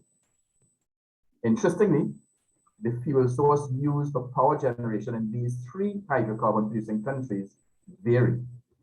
Trinidad and Tobago is all natural gas, Guyana is mainly fuel oil, and Suriname uses a significant amount, over 50%, of hydro, and the balance is fuel oil. The non-hydrocarbon producing Caribbean countries rely mainly on imported fuel oil, but in Jamaica, they've also started importing LNG. And I'll move on to explain why this is very important to set the context for the Caribbean landscape. So what exactly the challenges faced by the various Caribbean countries? And more importantly, how will we overcome them to ensure sustainable development in a climate-friendly manner? A differentiation needs to be made between the various Caribbean countries, because the economic reality as it relates to energy and renewable energy is different. As some folks will say, we are the same storm, but in different boats. Trinidad and Tobago. All of Trinidad and Tobago's oil is currently exported. A majority of the natural gas produced is exported for the purpose of power generation. If we take a paradigm shift, LNG is exported, but that gas is used to fuel power plants globally. As such, Trinidad is an exporter of electricity already. And the remaining portion of natural gas is used for the production of ammonia and methanol production. Interestingly, ammonia is emerging as a major fuel source for power generation in Asia, namely Japan and South Korea, and soon to be Europe, because ammonia is the best mechanism to transport hydrogen. In this regard, and looking at it from a slightly different light, Trinidad and Tobago is a major exporter of electricity globally. Currently, Trinidad and Tobago do not generate any of its electricity from renewable sources. This is changing. Example, the Beatty Light Source project. And we expect more renewable sources to be used in the short to medium term. These should be fast-tracked to achieve the net zero climate goals and possibly assist other Caribbean countries with their challenges. Some other points to consider as follows. The demand for natural gas exceeds supply in Trinidad and Tobago. This is a function of geology, not politics. As the reality is, we are a mature basin. Trinidad and Tobago requires approximately 1 TCF of natural gas annually to maintain all of the current plants on the island. As such, we need to discover and bring onto production at least 1 TCF annually to maintain the current demand on the island. This can only be achieved by commercially viable deep water discoveries of size and cross-border natural gas from Venezuela, both of which have its challenges.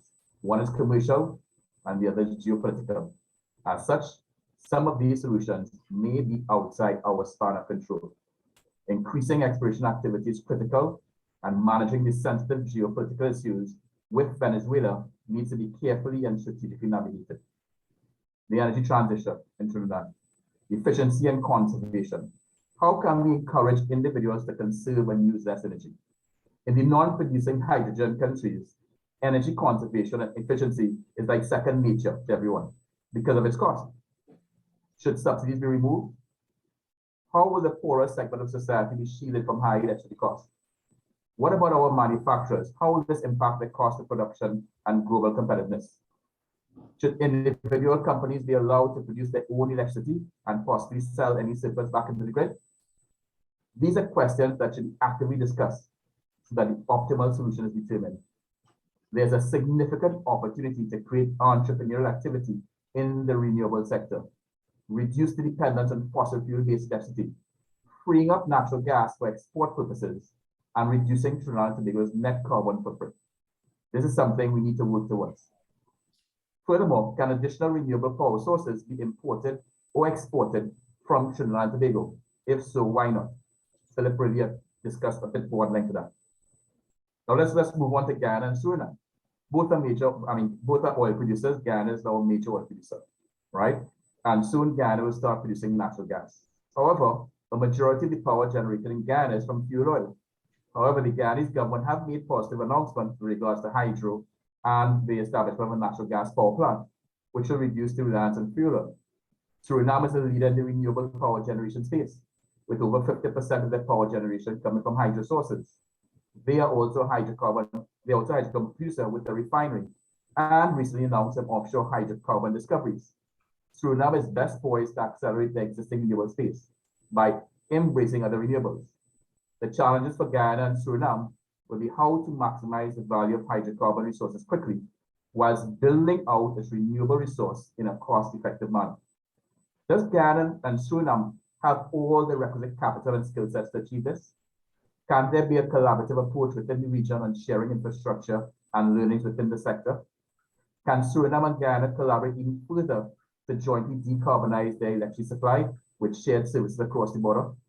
This can reduce the overall cost of developing these initiatives, thereby making it even more affordable. Finally, is it possible to export energy from Guyana and Suriname to the rest of the Caribbean? This simply takes a pipeline or a subsea cable for power. Can this be achieved with the ongoing global geopolitical challenges with Venezuela? Will the Venezuelans allow a pipeline or subsea cable to be laid in their waters in the Caribbean? Technically feasible. Commercially assessment is required, but the geopolitics will need to be managed. Now, for the remaining Caribbean countries, they are at the mercy of global oil and gas, natural gas pricing, for which they have limited control over. Their land sizes are relatively small, as such solar is an option, but somewhat limited, so is wind. A select few have geothermal potential. However, this can be costly, and the right type of patient risk capital is required to explore and develop these resources. The solutions require innovative thinking and collaboration throughout the region. No human is an island, and we must think of one Caribbean, where mechanisms can be established to create synergies between the countries for common good.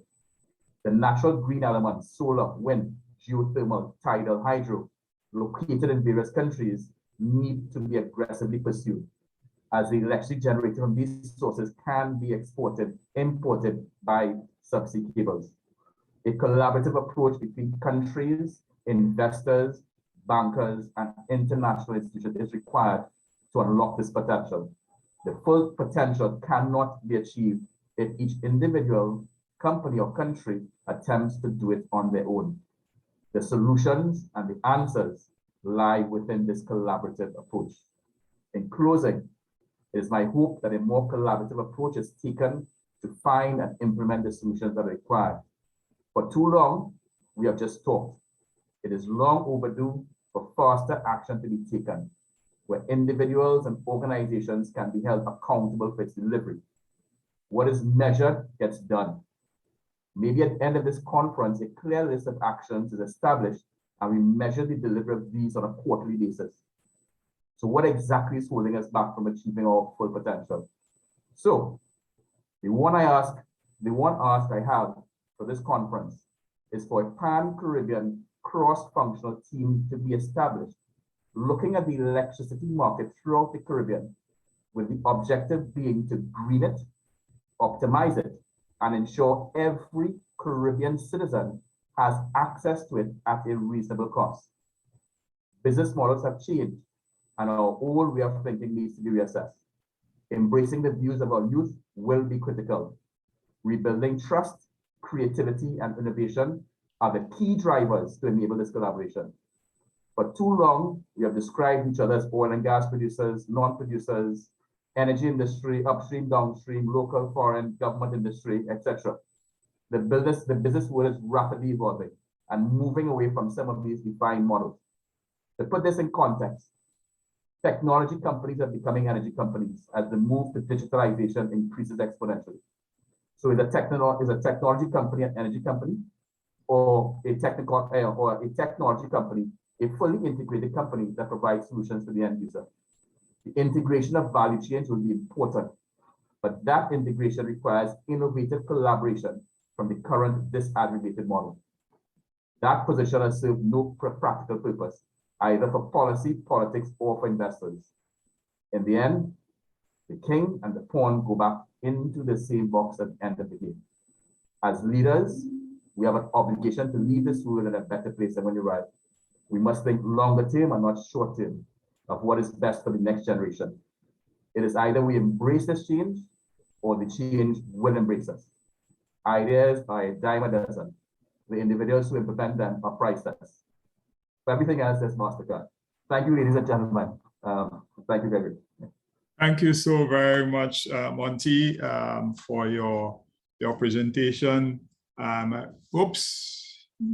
was particularly heartened to hear you begin by making that the important distinction between the non-energy producers and the energy producers, because what energy transition means for them is very different from what it means from the energy producers.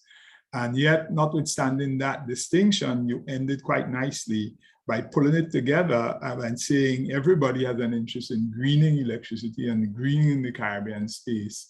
So notwithstanding the differences that we now have, there's a commonality of purpose in creating green electricity across the region.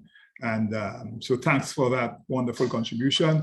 All your questions, people, I know that you probably started putting questions down already. We're gonna get to that. We have some more speakers to come. I want to turn attention therefore now to Mr. Mark Loquan. And Mark Loquan is a chemical engineer by profession with over 30 years experience in the petrochemical industry. He was appointed president of the National Gas Company of Trinidad and Tobago in September 2016 and has been a director as well of NGC since July 2019.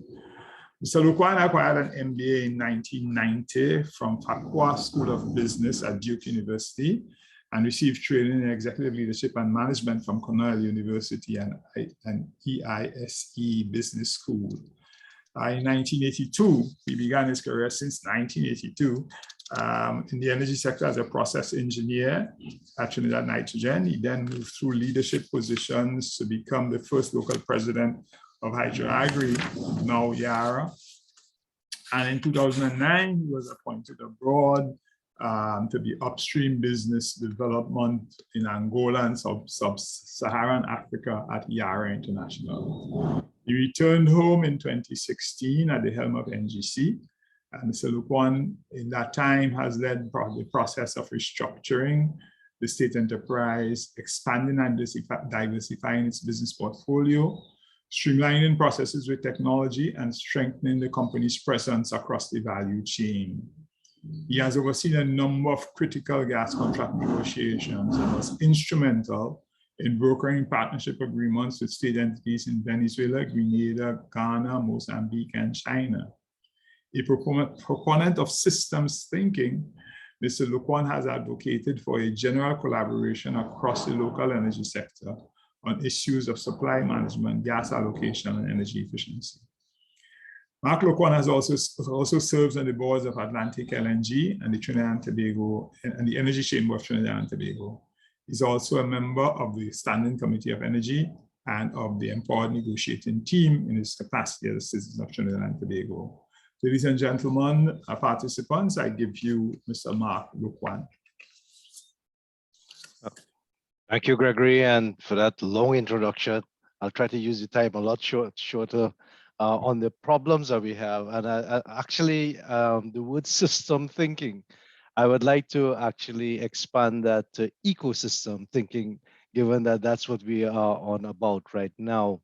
And I would just build on some of the concepts Philip and Monty already raised, which is about integration, collaboration. And I have a few slides to present. So if I could just wander through that very quickly, it will help crystallize some of the thoughts afterwards, right? So I hope this works.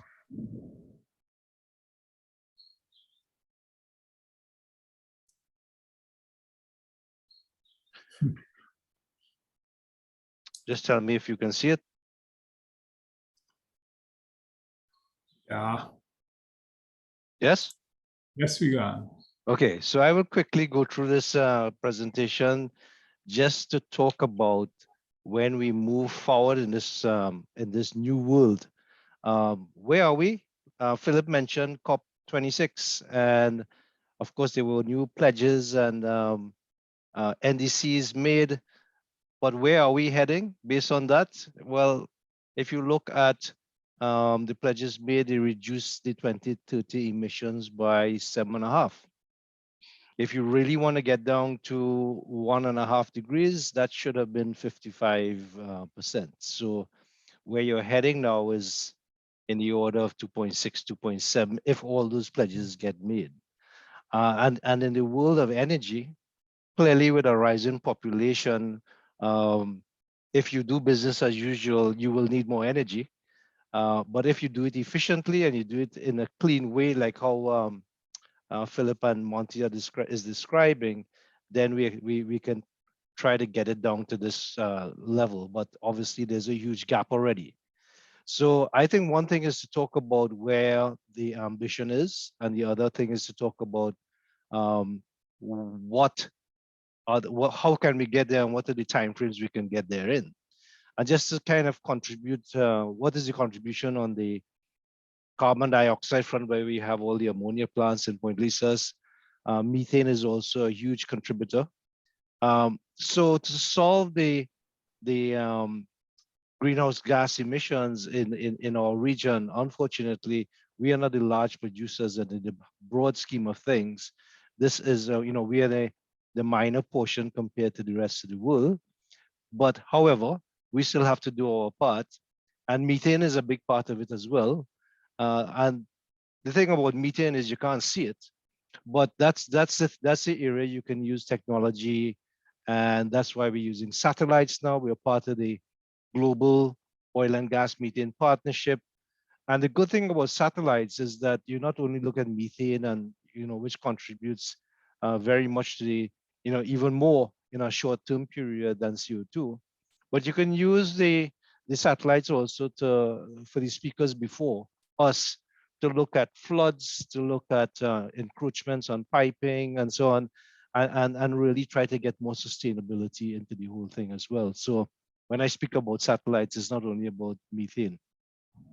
If you look forward, there's a rate of change going on that basically says, yes, coal will decrease, as a source of power. And to get where we really need to go, you have to really get into the space of more renewables. And as you can see, if you're really talking 2050 to get down to the kind of levels we're talking about in temperature change, you really need, as a primary energy mix, you will have 50 to 75% of that as renewables. And we are far from that now. The thing is, this all takes money. It takes policy. It takes collaboration, as the previous panelists have been saying.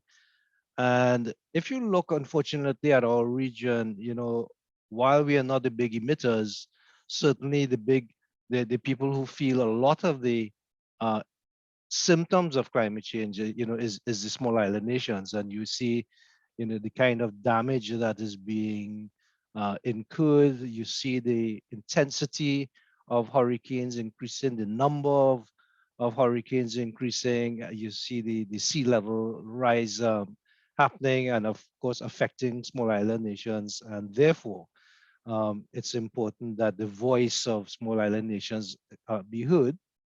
But it is also important that, as Monty and Philip have said, that we really work smart as a region and make sure that we can capitalize and capture the best synergies to face these challenges. And if you look at the CARICOM region, I mean, you will see that targets have been set on the renewable targets, that is, as a percentage of power, of the total power. You can see that where we are relative to where the ambition may be, we are not there, right? In some cases, maybe you are according to your overall target. But what would it take, therefore, to answer some of the questions? Well, there's a couple things that you need to do.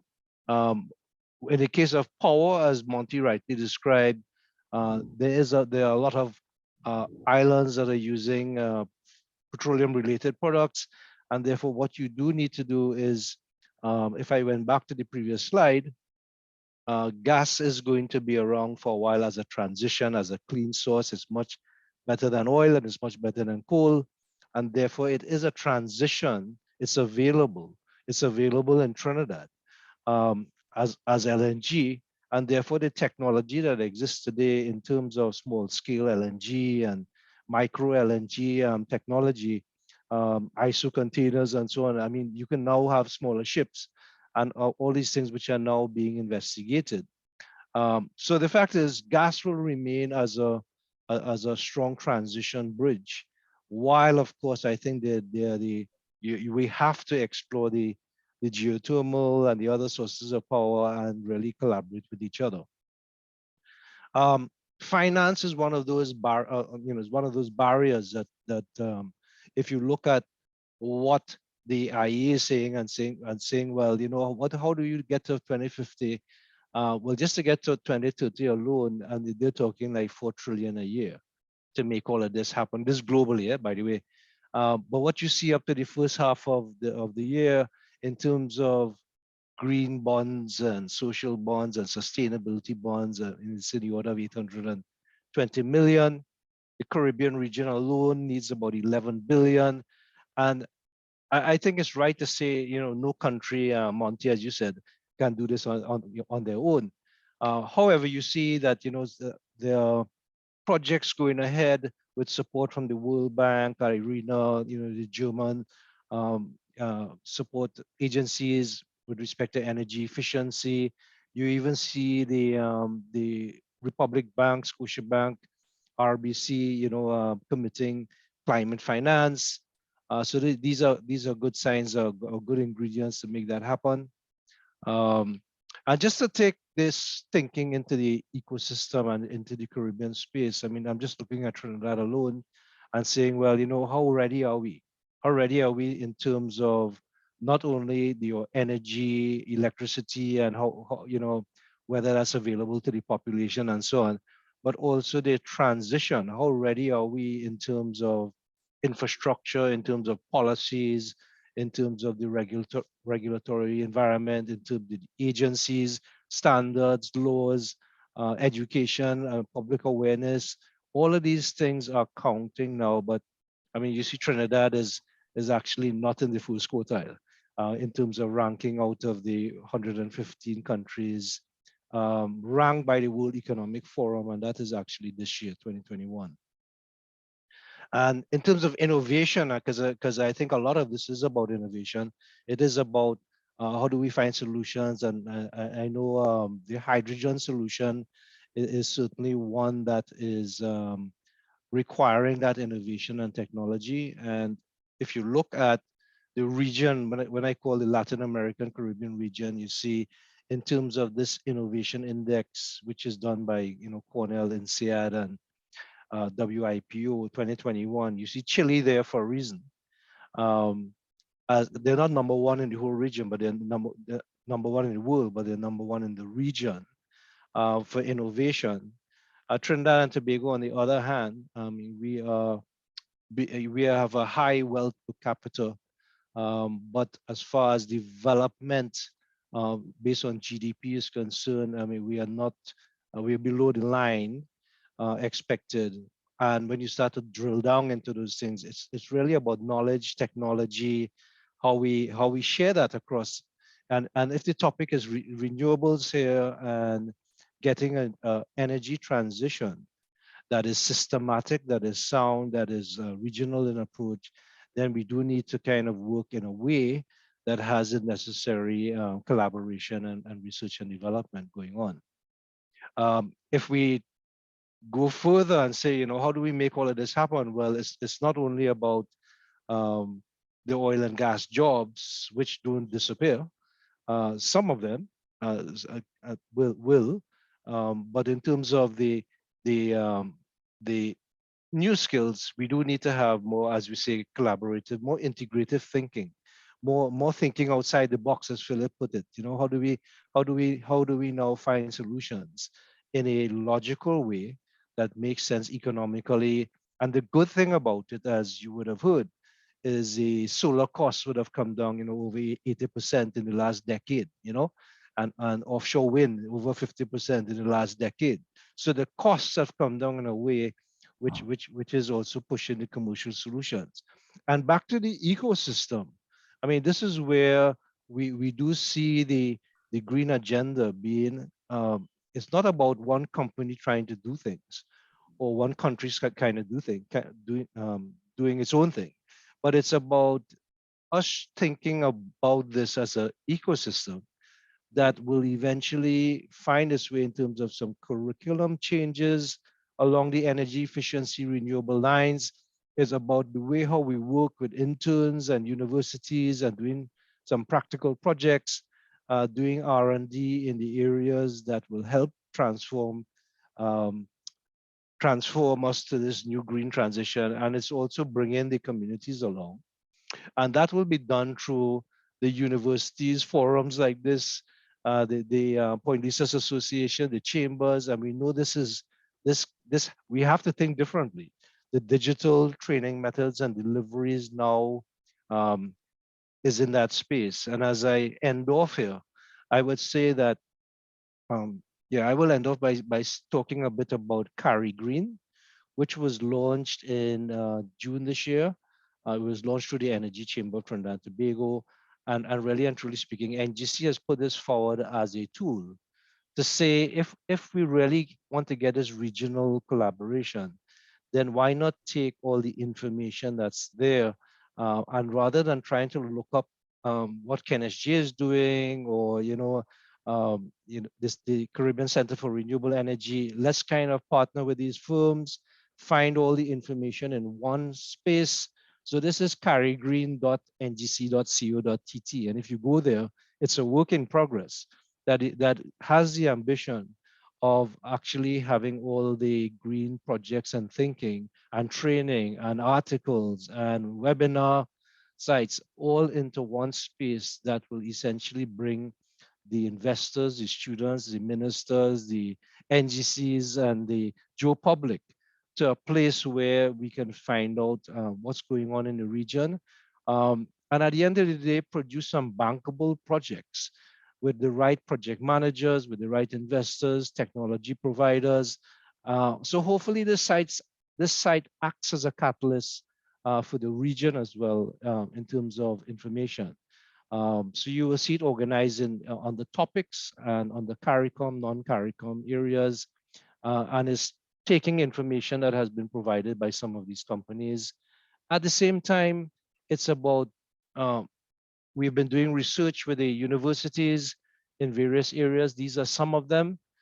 So that's evolving. And then you would see that, there's online training to the national, the primary school level done by National Energy and Pennycool. This is online.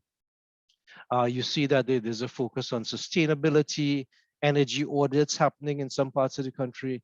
So I think this is one way I will end off, to say that if you look at this as a ecosystem, the regional collaboration has to start with having the information and talking together and doing the necessary partnerships, getting into the discussions like what NGC and NewGen is trying to do with hydrogen and so on, which we can talk about later.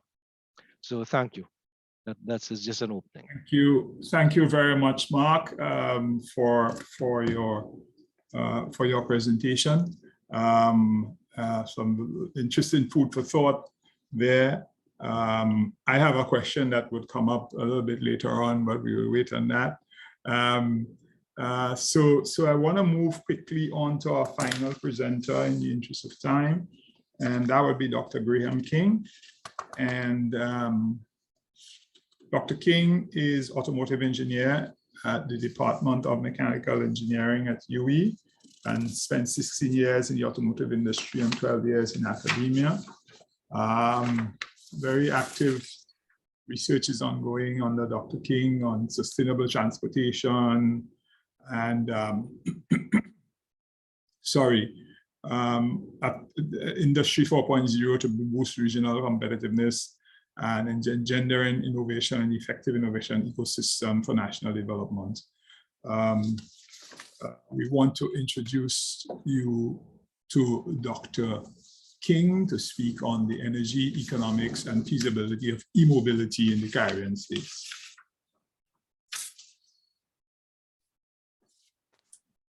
Thank you very much, Mr. Maguire. Hi, good afternoon, everybody. Great to be with you all and enjoying such an esteemed group of fellow speakers in this session. Let me actually go back to the start of my presentation here.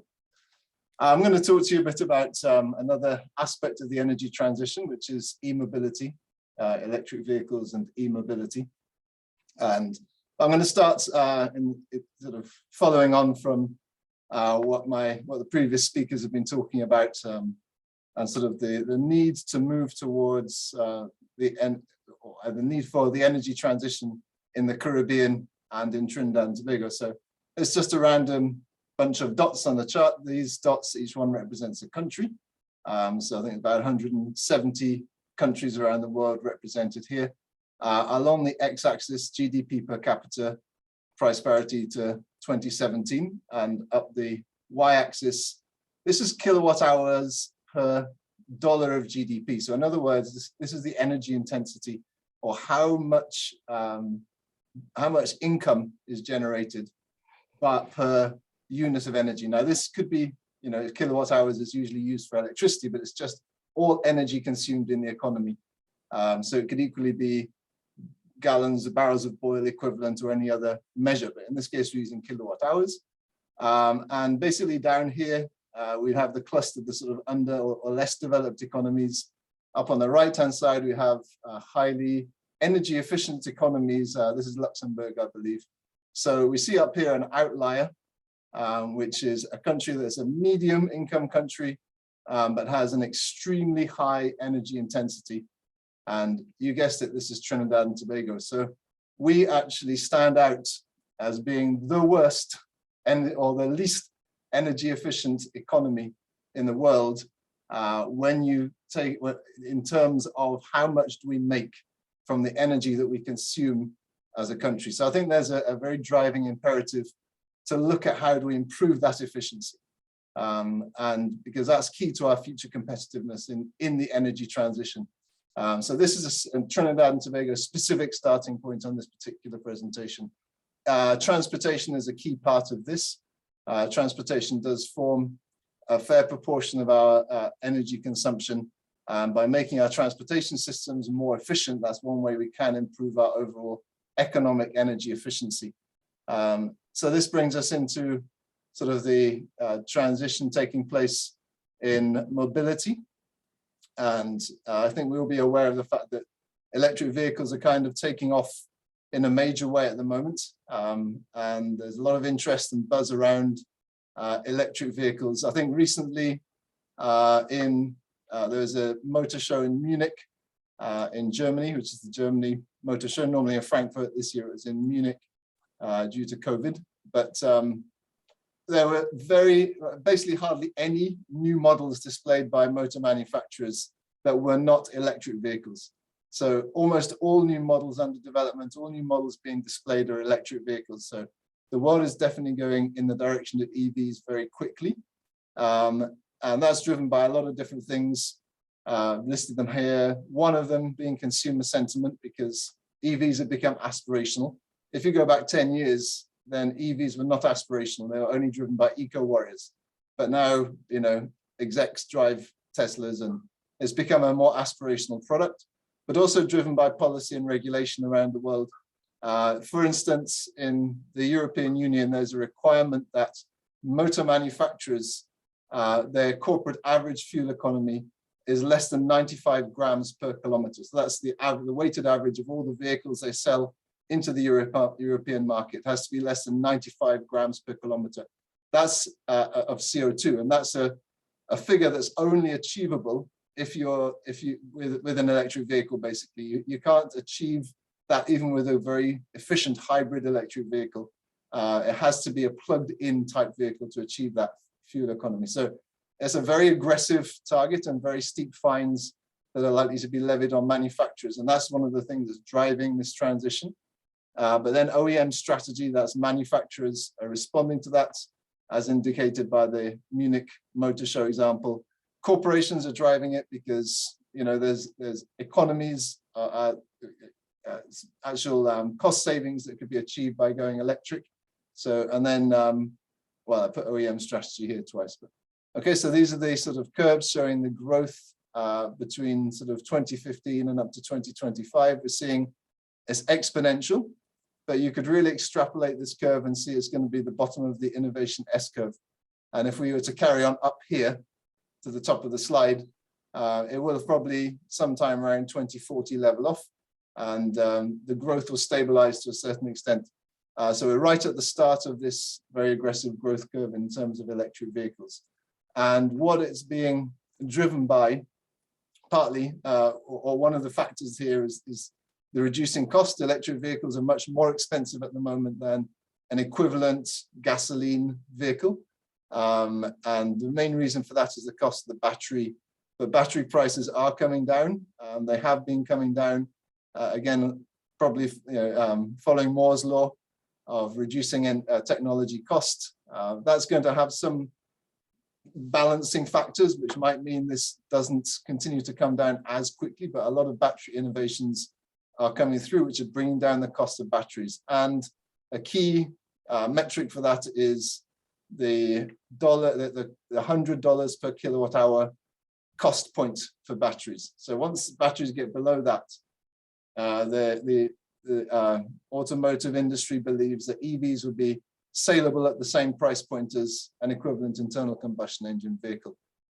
So we're talking price parity coming probably 2025, 2026, realistically. What about the Caribbean, small island developing state considerations for e-mobility? Well, there are several factors that mean that electric vehicles are even more relevant for small island developing states than they are for other larger countries around the world. Firstly, we're small, so that means that our distances we drive is relatively small as well, especially point-to-point trip distances.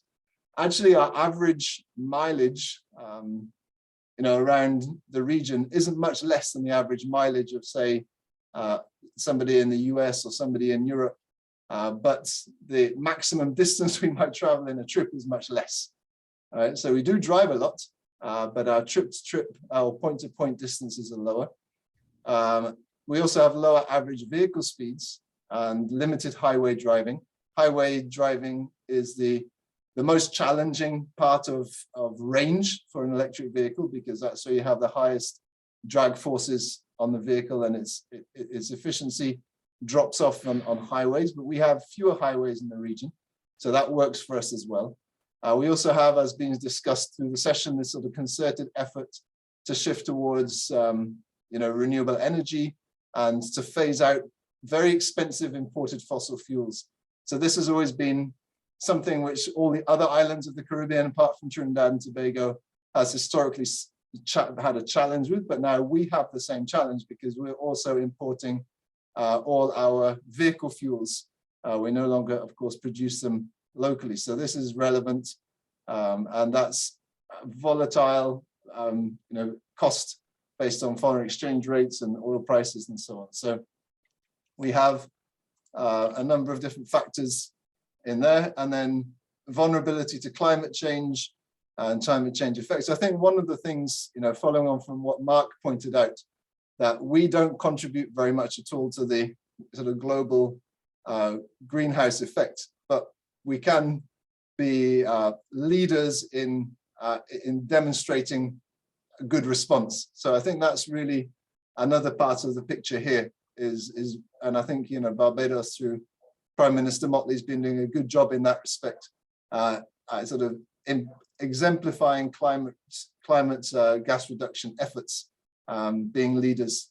And then another factor is that our public transport systems around the region are underdeveloped and pretty ineffective in almost all the countries of the Caribbean. And that actually lends an opportunity, because the transition to e-mobility allows for a kind of comprehensive look at the way transport works in each of our countries, and focusing on how do we now improve that, integrating e-mobility as a part of it. And probably not just larger vehicles, but also smaller vehicles. Micro-mobility is a major part of the e-mobility revolution, if you like.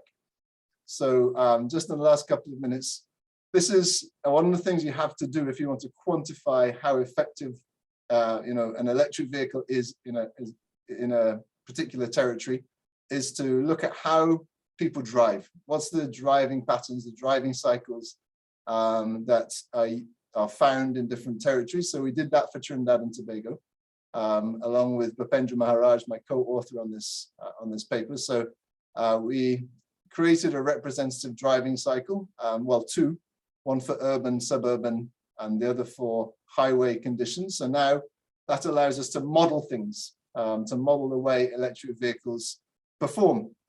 So this table gives a summary, and I'll just touch on one or two of the points here, of a gasoline vehicle versus an equivalent electric vehicle. And it shows that the efficiency of the battery electric vehicle in our conditions, using our driving styles, is about 81%, the battery electric vehicle about 81% more efficient. That doesn't tell the whole story, because the electric vehicle uses electricity, which is generated, using natural gas in Trinidad and Tobago. So you have to look at what's called well to wheel, the source of the energy to its if with a point where it's used in driving the vehicle, which does bring it down significantly, but still like twice as efficient in terms of efficiency, and more than 50% saving in terms of CO2 emissions from battery electric vehicles. So we don't have to look to introduce renewable energy to make battery electric vehicles very beneficial in terms of our Trinidad and Tobago context. But as we introduce more renewables onto the grid, this saving is going to only increase. So if I have an electric vehicle, if I keep it for the next 10 years, hopefully in 10 years' time, it will actually be putting out less carbon dioxide per kilometer than it does now. So that's another nice thing. There are some downsides. Range is one. You have about half the range on an electric vehicle to the equivalent gasoline one. But who drives more than 271 kilometers in a day? Not many people. So, and then the last sort of stat here is cost of ownership, 7% lower for the battery electric vehicle, but still a little more in terms of foreign exchange output because of the high purchase price. Last slide, this is comparing battery electrics to CNGs. And this is showing that with the CNG, the overall efficiency of a CNG vehicle is in the 11% to 22% range. An electric vehicle overall efficiency with natural gas as the source of the electricity, 22% to 35%. So in other words, if I'm driving an electric vehicle, my neighbor's driving a natural gas CNG vehicle, I'm producing using half the natural gas than he is to do the same mileage in our conditions. So I'll wrap up there.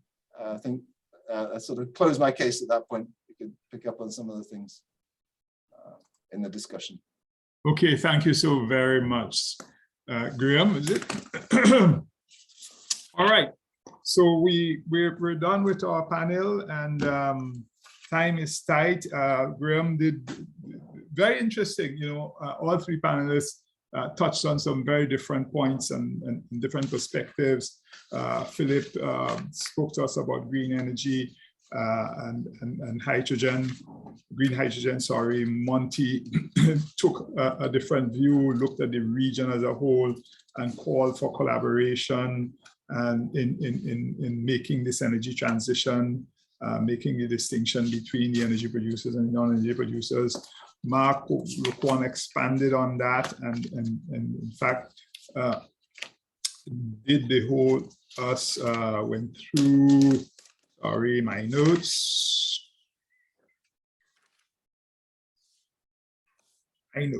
Yes, Mark Luquan. Right, yeah, took us through the whole energy ecosystem, and again, he emphasized synergies, the need for synergies and collaboration, that he saw gas as a transition fuel, but also felt that the need to exploit across the region all forms of alternative energy. And he did champion the need for, the NGC's driving the Green kind of information platform, which would be a portal for a whole host of information and data on alternative energy and on the whole greening concept. And finally, in a very practical manner, Dr. King spoke to us in detail about the growth of electronic vehicles. And certainly I got excited about it. Next week is going to be an electronic vehicle. So that said, we do have a few minutes now, and as has been the practice, let us perhaps put our questions in the chat. And I will read out these questions to the panelists.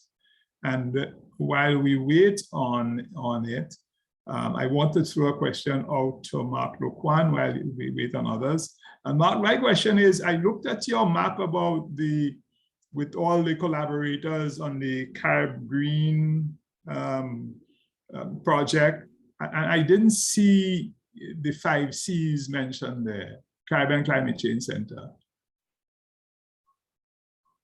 Well, what you see on the list there, Gregory, is, as I said, a work in progress. So some of them What it means to say is that we may have approached several agencies, but we haven't received the formal permissions yet, but it doesn't mean to say they are not a target. So I think all those relative agencies will be there as well. All right, but I want to take this opportunity to tell you that you will hear from them soon. That's more than welcome, as you know, very good. All right, do we have any questions? Session 6, yeah, question. Okay, so what are, and anyone can take this, what are the panelists' views of a just transition and a public low carbon future? What would be required to ensure a just energy transition? And importantly, how can we protect our economies from green colonialism and ensure that the potential $1 billion of renewable energies is not simply under the control of multinationals or foreign equity firms? Anyone? Yeah, I could take the first stab, having raised a lot of money internationally. I think this is something that we have all, a lot of the locals have tried to do. And to be really personal, a lot of the investors in Trinidad and Tobago and the banks have not been forthcoming in investing in startup companies and in projects in the country and the Caribbean. It is far easier to raise money outside, and you actually gain more recognition outside than inside your own country, speaking from a personal perspective. If you look at 100 years of history within Trinidad and Tobago, there are very few indigenous large energy companies for that reason, because they do not get the support from the local financial institutions. Even with the local finance institutions making the announcements of getting into the green space, the commerciality of that is challenging. It requires patient capital and understanding the risk. And that is not something, unfortunately, has been able to be mobilized in the country. That being said, we have billions of dollars in liquidity sitting in pension plan funds, money market funds, savings, etc., that are accessible. What I'd like to see is a revamp of the Insurance Act, which will then allow insurance companies to mobilize those funds because there's some restrictions within the Act. And that type of capital could be used. I know it's risk capital, but certainly could be used. There's a controversial use of it from about 20 years ago, but it created MHDL and CL actually used life insurance funds to fund that. But look at what it's created. A lot of controversy around that, and I don't think we want to get into it. But structured correctly with the right regulatory framework, I think you could unlock that capital and maintain the ownership structure or maturity in Trinidad and Tobago. And that has been a challenge for 100+ years. So I would love, I think it's Mr. Ozzy Warwick, for that to happen. But the reality is we do not get the support required from the locals. Full stop. Yeah, thanks much. So let me just source another question back to Dr. King.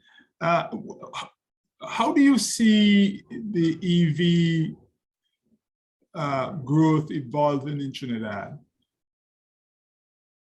Well, sorry, what was the second part there? I said, in Guyana and Suriname, those energy producers, how do you see EV growth evolving? Okay, so I think Trinidad and Tobago, we just got a major boost by the announcement by the Minister of Finance that the tax duties, VAT, and motor vehicle tax has been waived on electric vehicles, battery electric vehicles. I absolutely celebrate that move. We were kind of campaigning for it from various sectors. So that's going to definitely stimulate things, I think, in the next sort of 2 years. Hopefully, by the time we've gone 2 years down the road, the cost of these electric vehicles will start to come down, the range of models, because we're limited by model availability at the moment. I mean, that's a kind of global problem. Demand exceeds supply, but more and more models are coming on the market. So I think we're going to start to see a gradual growth. One of the slides I didn't share is showing what does it take for us to achieve our NDC target for the transportation sector, the Paris Agreement, which is 30% reduction in CO2 from the transport sector. Now, if we were going to rely on electrifying our existing transportation structure, it would actually require us to be very, very aggressive in Trinidad and Tobago in the way in which we deploy electric vehicles, because to get 30% saving, it's not just that you are, selling more electric vehicles, but you have to substitute out a large proportion of the existing vehicle stock with the electric vehicles. And the only way that would in any way happen is if we declared a sort of ban on the sale of internal combustion engine vehicles by 2025, which is what they're doing in Barbados and what they're doing in Norway. Other countries are aiming for 2030. So basically to meet our targets under the NDC for transportation is going to be very difficult unless we do something quite radical. Maybe that will encourage further action to encourage transition to electric vehicles. But I think the thing for Trinidad and Tobago is just that one of those slides I put up that showed the fact that if I drive a kilometer in an EV, I'm using half the gas as if I did it in a CNG vehicle. And gas is our income. Right? So every molecule of gas we can save, the better. And so that's a major driver for the whole economy. And my final comment would be that I think we are going to see, this as being a general trend, and electric vehicles will become more attractive because that's what everybody's will be going towards as we go into the future. So, okay, all right. Another question here. Given that our energy efficiency is significantly due to oops, it went. Did I have it here? Okay, question came up, but it seems to have lost it. Hold on a minute. In the meantime, let me ask Mark: is there Loquan, is there a conflict you see between the CNG program and this emergence of EVs? Not really. I mean, the CNG, I would say, is really there for the existing vehicles to make a choice to convert, right? And because it's still displacing gasoline, right, Graham, and diesel when you do that. Of course, if you were to flood the market tomorrow with EVs, people still have to kind of make a choice to say, well, let me go and buy a new vehicle, right? So it's really two different markets. One is the existing fleet of vehicles, so the 900,000 cars or whatever, it's not going to change over suddenly to EVs, even if the market is there. So I guess there's a transition that will be going on, and CNG is a transition to as you change our vehicles. So it's two different markets as we see it. All right, thank you. So another question coming through here.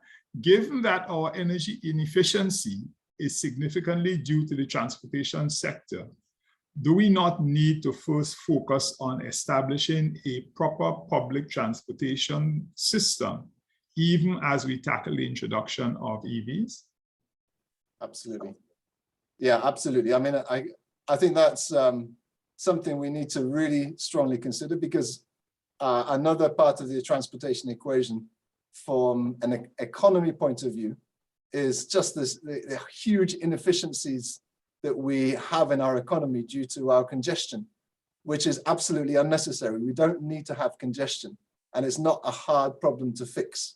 So it's very infuriating, when you look at the way we have done our urban planning and the way that we have done our transportation planning, that this has not been solved already, because I think not just from the point of view of people being able to move around more easily, but from the simple economic productivity point of view.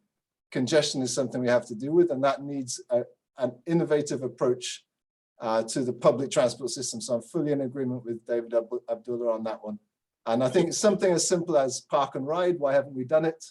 Something as simple as having a BRT, a bus rapid transit route north to south, why haven't we done it? And now let's do it with electric buses instead of doing it with internal combustion engine buses. Or hydrogen buses, Graham. Well, we could talk. I mean, the next question is about hydrogen, right? So we could come I was using it as a we lead-in. could really talk afterwards about the rapid bus transport system. I got a story to share. Before we go, while you guys put your final thoughts together, I want to throw a question out to Philip, and perhaps Mark might want to chip in. So we hear from you, Philip, that green hydrogen is coming, and green hydrogen. So fast forward 10 years down the road, how do you see green hydrogen impacting on cost structures and the market for ammonia or methanol, or which the petchem market? How will the impact on the petchem market? Well, one can view it almost as future-proofing our petrochemical sector, Gregory, because an inevitable future that we're looking at is whether it's carbon incentives or carbon tax on our current petrochemical exports is coming. So, 10 years down the road, what good looks like is that we would have sufficiently embraced the energy transition to have a sufficient blend of petrochemicals based from both gray hydrogen and green hydrogen that would allow us to create a competitive advantage to the price point of our ammonia and methanol production on a global commodity scale. So that's what good looks like 10 years from now. And of course, the opposite is true. If we don't do anything, we are going to be subjected to, as Monty, I think, said, if you don't make the change will happen to you. And we will find ourselves in a grossly uncompetitive space on the global petrochemical market, because the rest of the world would have gone ahead to green and we'd still be the color gray. And nobody wants that for both economic and environmental reasons. Good. Thank you to our esteemed panel. I want to give you the opportunity to make a few closing remarks, and we will go in reverse order, starting with you, Dr. King. Oh, okay. So I think we're in an environment of such rapid change on every front, globally and economically, that I think this is a time where we have to be radical and aggressive in embracing that change. And I think that if we measured two simple things in Trinidad and Tobago, one is our investment in R&D, and the other is that energy intensity, which I put up at the start of the presentation. If we could focus on those two things, then I think, and then try to really boost both of those, we could get a long way and start to make some very radical decisions that will carry us forward in a positive way. Thank you, Mark Loquan. Yeah, I think there's some, as far as the energy transition is concerned, I think there's some low-hanging fruit that should not be forgotten while you transition to the other stuff like hydrogen and so on. I think the energy efficiency is one of those areas where if we're using molecules inefficiently and not freeing up gas molecules, so to speak, while you're positioning in the other sectors, taking more hydrogen in years to come, I think that is a strong point. And I'll always look at the Chile example that we visited in 2019 to see that energy efficiency was embraced to the point where there's a roadmap in 2050. There are laws on energy efficiency, there are standards, there's an agency measuring things, there are public education from the kindergarten level right up to tertiary level, and it is embraced. And of course, energy audits are being done on buildings and everything else, transportation, color coding on appliances. And I would say those are relatively low-hanging fruit. But I would say as while we're doing those things, there are things to be done now for the future. And that really is also the building the institutional capability, the collaborative partnerships across the whole chain and the region. Because why is it we can't use the solar and wind sort of project management already done in DR and Jamaica and apply it here and get this scaling up across the region with that knowledge? So we have to look at it in terms of building skills across the project managers, the investors, and so on. I hope Carry Green can be a tool that we all populate at the end of the day. I will look into the CCCCC, Gregory, to make sure that we also include that. Thank you. Very well. Monty, the closing remarks? Yeah, I think we have a lot of skill sets that are required. I mean, we need to have tools, but I think we have the intellectual capacity to do what's required. I think the policy framework needs to be accelerated a lot faster than what's being done. And the decision-making process throughout needs to be done at a much faster pace, where we hold all of us accountable for delivering on these things. I think, just from the panel discussion, we've seen that we pretty much have a fairly good idea of what needs to be done. We know what's happening globally. There are many examples. And the question is, why is it not happening faster in the Caribbean region and Trinidad and Tobago? And we need to move, we need to put our feet on the accelerator in an electrical vehicle and move it faster within the speed limit. Thank you very much. And finally, you, Philip, just a few closing remarks. Not much more to add than what was said, except to say that, for everyone who's watching this, you may have been on panels and it sounds very academic, but just take this at face value, that this is here. Trinidad and Tobago is uniquely poised to embrace this new hydrogen economy because of Point Lisas and because of its demand, and by extension, extrapolate this boom of renewable energy across the region. Once we're able to, as Monty said, and Mark and Graham, once we're able to collaborate and work together, it's together we succeed. And I think that's the last thing I would want people to be left with, that this is a very, very real possibility, more than ever before. And as Monty said, it's time to turn the commitment into action, and we're ready to go. And I encourage everyone to also get into that space of readiness. Thank you so very much. And thank you much to all members of our esteemed panel. Thank you to the audience for attending and staying for the session. This session, we now bring it to a close. We do have one final session to go to bring the curtain down on COTE 21. And so we look forward to you staying here. So goodbye and be safe, everyone. Thank you. Thank you. Okay, thank you very much, Gregory, for handling that session expertly, as we expected you would, and moderating with such expertise and so on. I think it was a very lively and forward-looking discussion, which I think is what we need at this particular time, right? We are a bit short on time as the panel went a bit over, but that's okay. So we will switch into the final session now.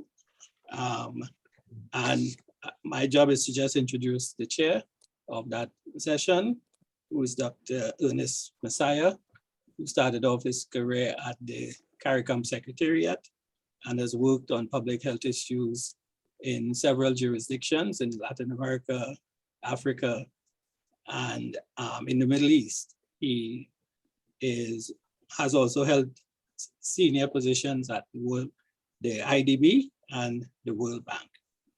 And he holds degrees from University of Waterloo, London School of Economics, and Johns Hopkins University of Public Health, which has been in the news, especially with the COVID data, being a pioneer in that area. So Dr. Messiah, I turn it over to you to chair our final session. Thank you very much. And just making sure that I can be heard.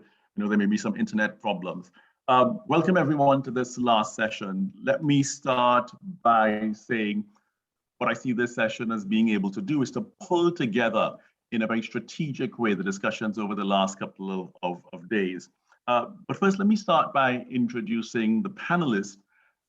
We have four really esteemed panelists who present information from different perspectives. Our first panelist is going to be Keith Nurse, who is the president of the Arthur Lewis Community College in St. Lucia, and who will be able to bring to us today sort of like sound economic perspective. Professor Abhi Prasad, who straddles academia and public policy. Ina Harvey, who's our representative at the Inter-American Institute for Cooperation and Agriculture, and Dr. Dax Driver, who is chair of the Energy Chamber in Trinidad, who brings a perspective also from the energy sector, but also from agriculture and economics. So the question before us today is very much at the end of this session, where do we go from here? And I think to put this to the panelists, the question very much is, given limited resources, where does one strategically intervene and to what extent and with what results do we expect to come from it? But in thinking of the session today to the panelists, I'd say there were two people whose writings influenced the thinking that we could have. The first is a man by the name of Leroy Caliste, and it's interesting that most of us will not know him by name, but if I say he was the Black Stallion as a Calypsonian, you may remember in 1979 when he sang about the Caribbean man, and he put a challenge to us that was a really very good one about West Indian politicians, and he said, you know, Amino, you went to big institutions, so how come you can't unite 7 million? But he was very clear in that about what should be the ambition of the Caribbean man. And I think if he were to write that song again now, he'd say, what should be the ambition of Caribbean people? Bringing men and women, and very much looking at how do we achieve a better life for the women and the children and the men of this region. So on one hand, we have someone who challenged us to see what would be that ambition. And on the other hand, as always, you have Robert Nesta Marley speaking about how do we emancipate ourselves from mental slavery, and putting it very clearly that none but ourselves can free our minds. So looking at those two perspectives, what therefore should be the ambition in this region moving forward? And how do we emancipate ourselves from the strictures and the ideas of the past that have not served us, and where the COVID crisis has forced many of our systems to stop, and where we have been able to realize I would say the fissures and the cracks in our system? What then do we need to do differently to do two things? One is to make sure we can recover from the losses over the last year and a half. But I think more importantly, going back to Black Stallion, what should be the ambition for this region moving forward into a new century? So let me start by asking Keith Nurse from the Sir Arthur Lewis Community College. Keith, where do we go from here? Thank you very much, Ernest, and thanks to the organizers for inviting me to participate on this esteemed panel. Many of the other panelists are friends of mine, so I hope we can maintain our friendship after today. Well, the first thing we have to do is define where is here. All right, so if you look at the data on the Caribbean's participation in the global economy, in terms of, you could take any of the indicators. Let's take share of global value added. Our share has been plummeting for the last 20, 30 years. So from a trade perspective, we are falling off the global trade map. If you look at our economic growth, we have the slowest, we are about the slowest region in the world in terms of economic growth, even among small states. We have a high level of external debt to GDP, up close to 80% of our GDP. So some countries are above that. Country like Jamaica has been able to pull down theirs a bit.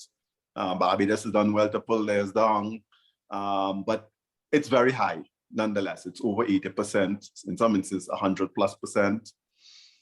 We have a high food import bill and expanding, and I know Ina Harvey is going to talk a little bit more about that, but we haven't been able to reverse that trend, even with all the discussions that we've been having and all the institutions that we've been putting to this task over the last few decades. In the last panel, Dr. Graham towards the end talked about, well, what do we need to do? He mentioned the issue of R&D. Well, if you look at the R&D expenditures in the Caribbean, Trinidad and Tobago is actually the best performer in that regard.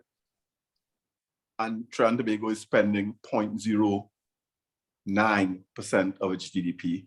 And that's down from when I used to track this data for the last 2 decades. I've been tracking this data. So that we are now probably about 1/3 of what we used to spend. And I use that as a proxy indicator. to say that we are not investing in our future. R&D expenditure is really an indicator of whether you are preparing for your future. I describe it to my students. I say to them, it's like an insurance policy. You are positioning yourself so that you are going to be able to survive in your latter years and do well with all the calamities that could possibly befall you. So in that sense, we run our economies in a very ad hoc way. There's no clear strategic planning.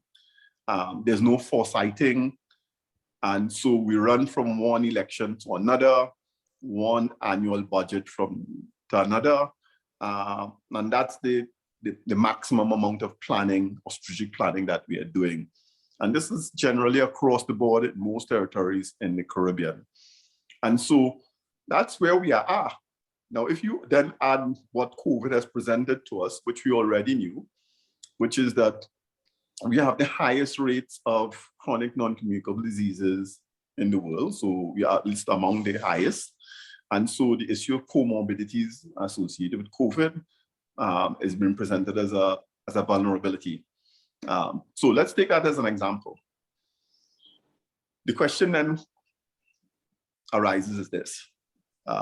Can we use the fact that we have such a high rate of chronic non-communicable diseases in our communities and societies as an opportunity to generate a new health economy focused on preventative health as opposed to curative health?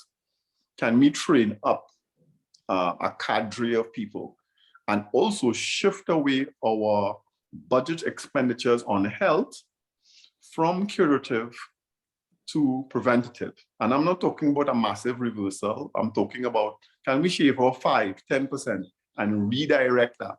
And so we now create a whole new cadre of young people, let's say, who are trained in preventative health, who will help our populations reduce their comorbidities, the chronic disease profile.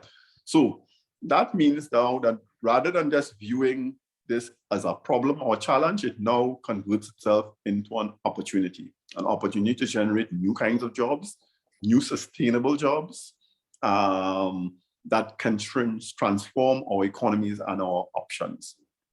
The same thing can be applied to the energy arena that was just talked about in the last panel. So how can we change our transport and mobility issues so that we are not expending a lot of time on highways, in traffic jams, for example, and convert that into other options. So I'm a cyclist. We don't have cycle lanes. Most buildings or office buildings don't have showers for people to shower in when they come to work if they've cycled to work. And the list goes on. So we are so fixated on an automobile economy, a hydrocarbon economy, and we are not utilizing, I would argue, some of the opportunities that COVID, for example, is presenting to us. The last point I'll make before moving on to some of the other issues is, and I'm sure Ina will pick up on this, again, same thing in food. Our food import bill is huge and growing. How do we then convert that into an opportunity? So let's take wheat bread. We import a lot of wheat. We eat a lot of white flour, which is denutritionalized. Well, why can't we convert that into an opportunity by focusing on cassava and cassava flour and cassava bread and increasing the consumption of just that one element and shave off every year 5, 10% and redirect that to a domestic and regional production and transformation opportunity. And then there are other opportunities associated with that. So in Jamaica, they're making beer from cassava. So rather than importing hops and barley and whatever else that they use to make the beer, you now have a domestic industry that is a feedstock into the beer industry. And what that does is if you get your beer companies to move in that direction, it creates a capacity for you to uplift into other sectors for food consumption and so forth. So even though things look really ominous going forward for the Caribbean, whether you're talking about COVID, climate change, or food import bill, or high level of indebtedness, et cetera, there are some strategic opportunities that we can leverage to generate new jobs, to do import replacement. And so we create jobs here rather than creating or exporting our jobs somewhere else in the world. And I think that that is the kind of strategic mentality that we need to have. Let me make one last point. You refer to a number of luminaries, Black Starling, Bob Marley. One of our famous authors from Trinidad that a lot of people don't know of is a guy called Oliver Cox, who wrote back in 1958, Capitalism as a World System. One of the first theorists to conceptualize global capitalism in those terms. And he argues that developing countries like our own, they tend to have a very passive and reactive mindset. And that shapes the culture of the society. And I would say that he has been very correct. Most of our institutional structures are premised on being reactive and passive rather than being proactive and embedding some kind of foresighting approach. So we are talking here not about just new policies, we're talking about a major mind shift, paradigm shift, call it whatever you want. And that's what's required. And that's where the cultural confidence is needed to boost this approach. So it's not, there's no light bulb switch to flick on here. It's not going to be that easy. I think we need to dig a little bit deeper into our psyche and maybe do as Bob Marley says, emancipate ourselves from mental slavery. So back to you, Ernest, and to the other panelists. Thanks, Keith. And I'm going to go to Ina, because I know you've made a lot of references to changes in dietary habits and in curative and preventive medicine. But I want to put a point, Keith, that we could hold on to the end, which is when you look at Caribbean populations now, about 40% of our population is below the age of 24. We have a young population. And in order to make a lot of these changes, you started looking at growth and trade, we need to ensure that they have the skills necessary to really move into those new jobs. And I think this back to the presentation before, looking at transport and EVs coming into our future. So really would like to come back to you again in terms of what are the skills we're going to need to be able to make these changes that will be across sectors, and maybe to put it out to all of the panelists, what is the Caribbean saying it wants to be excellent at moving forward? At a macro level, where do we strike that balance and say, this is what we are going to focus on and be good at? But Ina, I'm going to give you the preventative and curative medicine and the dietary changes, habit, but on agriculture and imports to speak to. But thanks a lot, Keith. Thank you, Ernest. Thank you, Keith. It's a pleasure and an honor to be part of this discussion. You made reference to emancipation, Ernest, and I think agriculture, perhaps more than any other sector, is one where we can discuss emancipation, because that is where our production started with slavery, and we've had so many remnants in our culture, our food culture, and our lifestyle coming out of that need for emancipation based on our agri-food history. I'm not going to be as negative, I would say, as Keith. I'm always the eternal optimist, and I see so much happening from ICA's point of view, from my own point of view, having seen things across the Latin American, Caribbean hemisphere, as well as other parts of the world. And I just want to say that when food becomes a part of a nation's and a region's business plan, then it becomes tourism for all, with agro-tourism linkages for trade. It becomes health and wellness for all, linked back to eating what we grow and growing what we eat. So we have to reposition agriculture, the agri-food sector, not just the primary production, but the entire supply chain, to reposition it as a critical and important part of our economic development, and to link it integrally with all of the other sectors, with tourism, with manufacturing, with the environment, so that we have a holistic developmental approach. With regard to the issues for chronic diseases, right now I am Vice President on the Heart and Stroke Foundation of Barbados. Yes, we have a tremendous challenge with NCDs, but good things are happening. Coming out of the 2008 coalition, the meeting that was held in Port of Spain, and then the coalition that developed out of that meeting, we have an approach towards obesity in children. We have all sorts of initiatives happening in our schools, in our health system, funded by people like the Bloomberg Foundation, promoted by the Heart and Stroke Foundations, the Diabetes, the Heart Associations, the Stroke Foundations, Hypertension Associations. And I have a lot of hope and optimism that we're going in the right direction with respect to managing our chronic diseases and giving people that sensitization as to what is happening with their bodies and their health and changing their lifestyles. So on that issue, yes, we do have a terrific challenge and it is affecting our COVID response, but people are waking up. We need evidence though. We had a very interesting discussion with our board at Heart and Stroke, a study looking at people's perception of their risk. And people's perception of their risk as it relates to NCDs related very heavily to their gender, to their level of education, and to their knowledge of their family history of disease.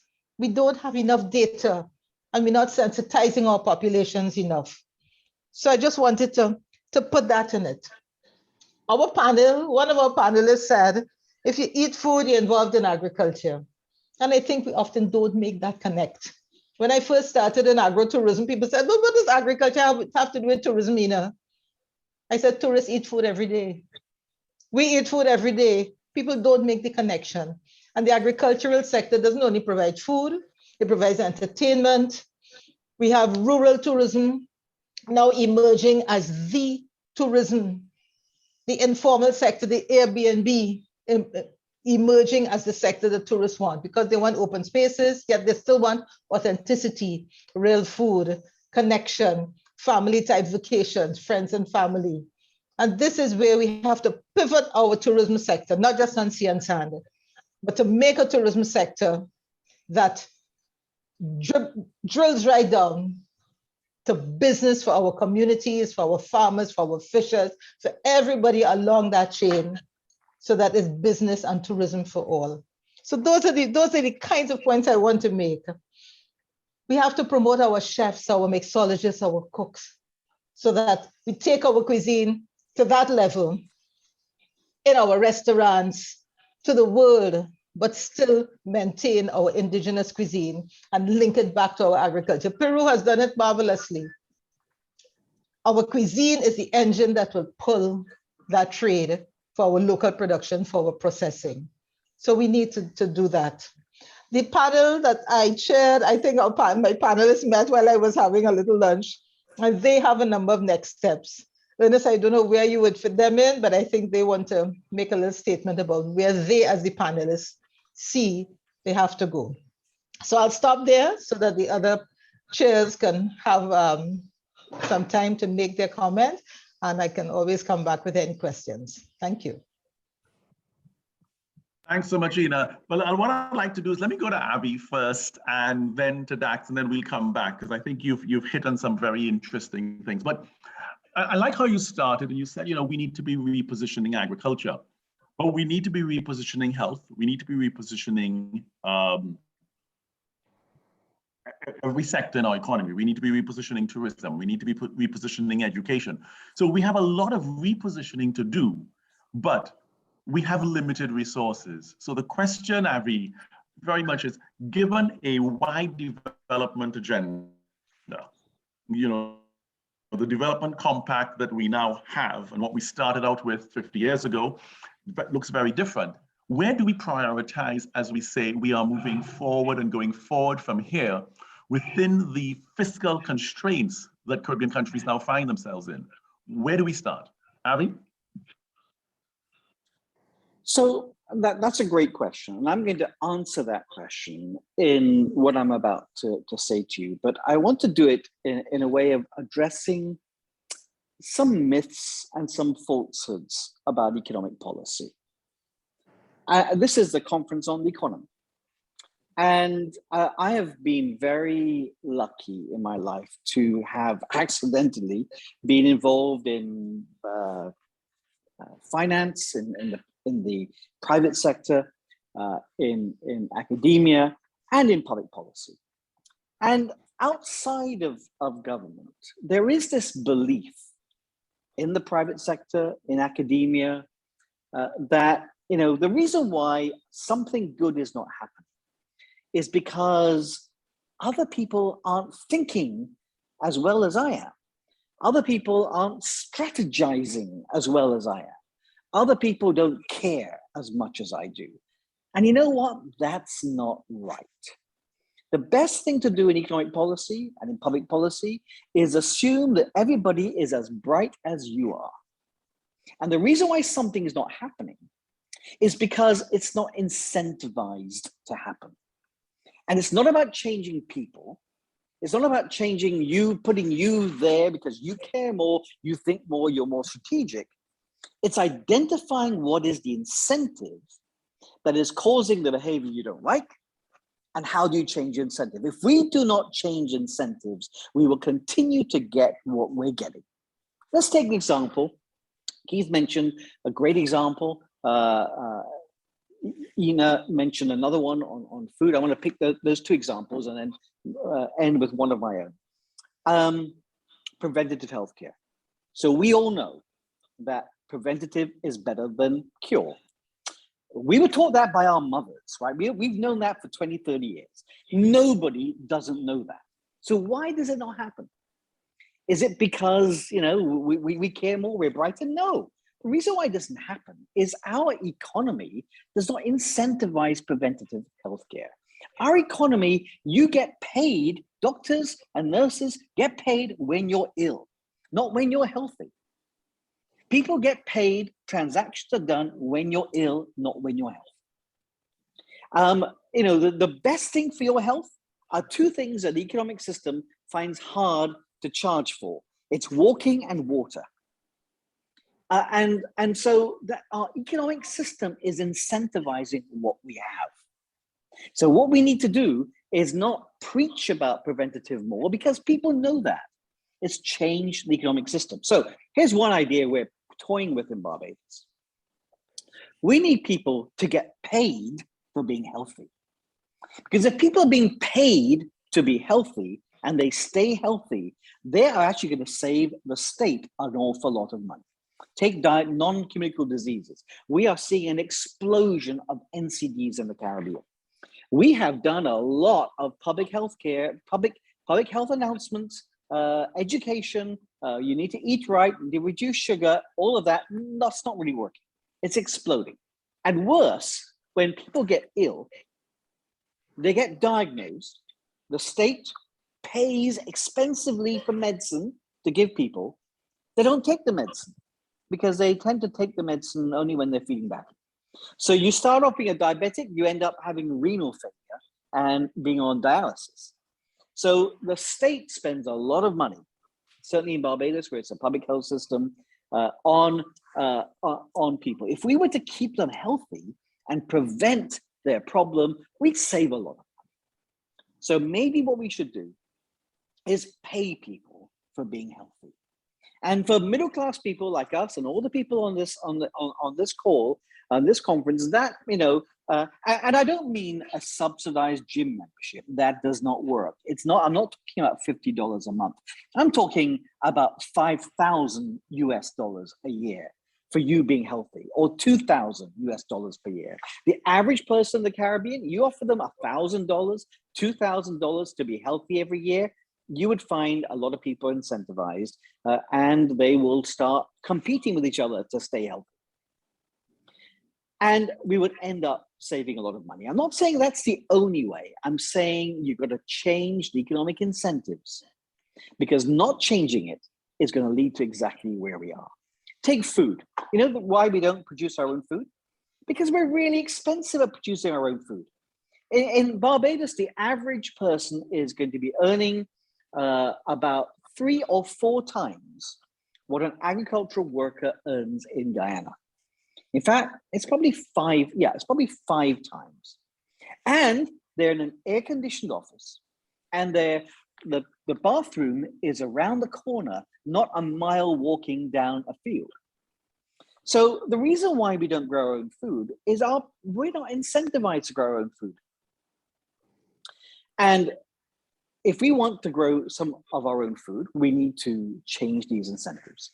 Now, we also need to think whether it makes sense for small, not particularly productive. I mean, we have a mixture of countries, but if you take the Coral Islands, which have a low amount of water, not particularly good soil, high average incomes, you have to think about what it is, whether it makes economic sense to grow our own food. The food security argument actually sounds lovely, but it doesn't hang water. You take Dominica, the most food secure country in the world. After Maria, the crops were ripped out of the ground, and they had to import food, and they got food. The next day, food was airlifted in. Food was airlifted in from the least food secure country in the entire Caribbean, Barbados. The key issue, for food security, we can deal with food security in ways other than being self-sufficient. However, I think that another thing is even more important to me than food security, and that is nutrition security. Our importing all of this food and processed food is actually contributing to our NCDs. So I would change the fiscal situation to incentivize fresh food and penalize non-fresh food, because that will make us have more nutrition security. In the old days, we used to say it was all about skills, and here's the other myth I'm trying to deal with. The state needs to know what skills we need. That was in a day when we had to invest heavily in each skill that we offered. That's not the world we live in today. The world we live in today, the average person in Trinidad, in Barbados, can go on to Coursera, a global website, and find 50,000 courses.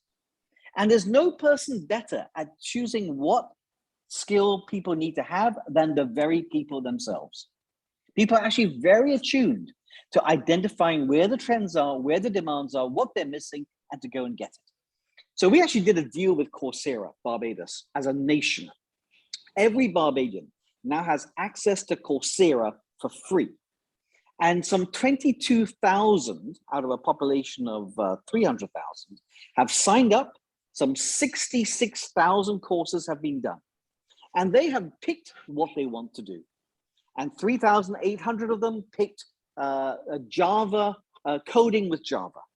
Because in the old days, imagine 20 years ago, would we have picked software design? Would we have picked coding? Would we have picked graphic design? All the things that are booming today? No. So I think we need to move away from the state telling people what they need to do to making the opportunity for people to choose now that they have access to hundreds of thousands of courses. The old model where we told them what to do was based where they didn't have access to anything. And we have to provide the access, we being the government. Now people can access it. Let me end with technology. There's a lot of techno-optimism. I heard especially from my Trinidadian friends, and I'm half Trinidadian. I remind people that all the women in my life are Trinidadian, mother, sister, wife. And there's a lot of techno and engineering optimism in Trinidad and in the world. The thing is, we've had the computer revolution since the 1970s.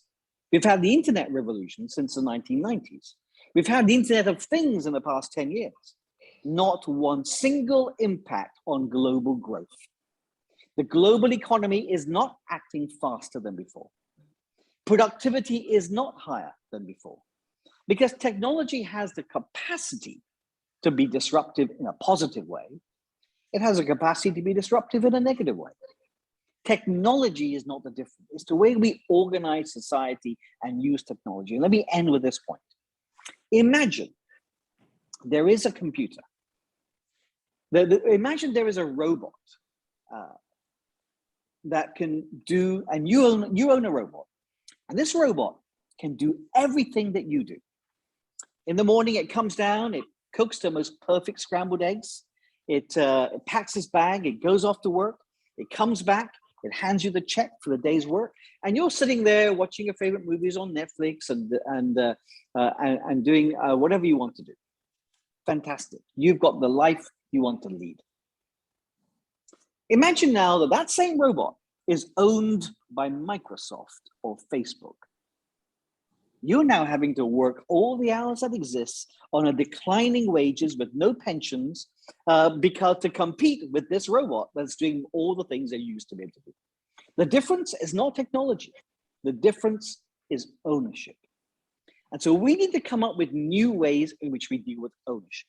Our old model that we learned on the feet of our greats, like Sir Arthur Lewis, where we used to say the solution to poverty is not money, it is knowledge. Well, we've tried that model. It's a very important model. Knowledge, education are critical, but it's not enough. We also need ownership.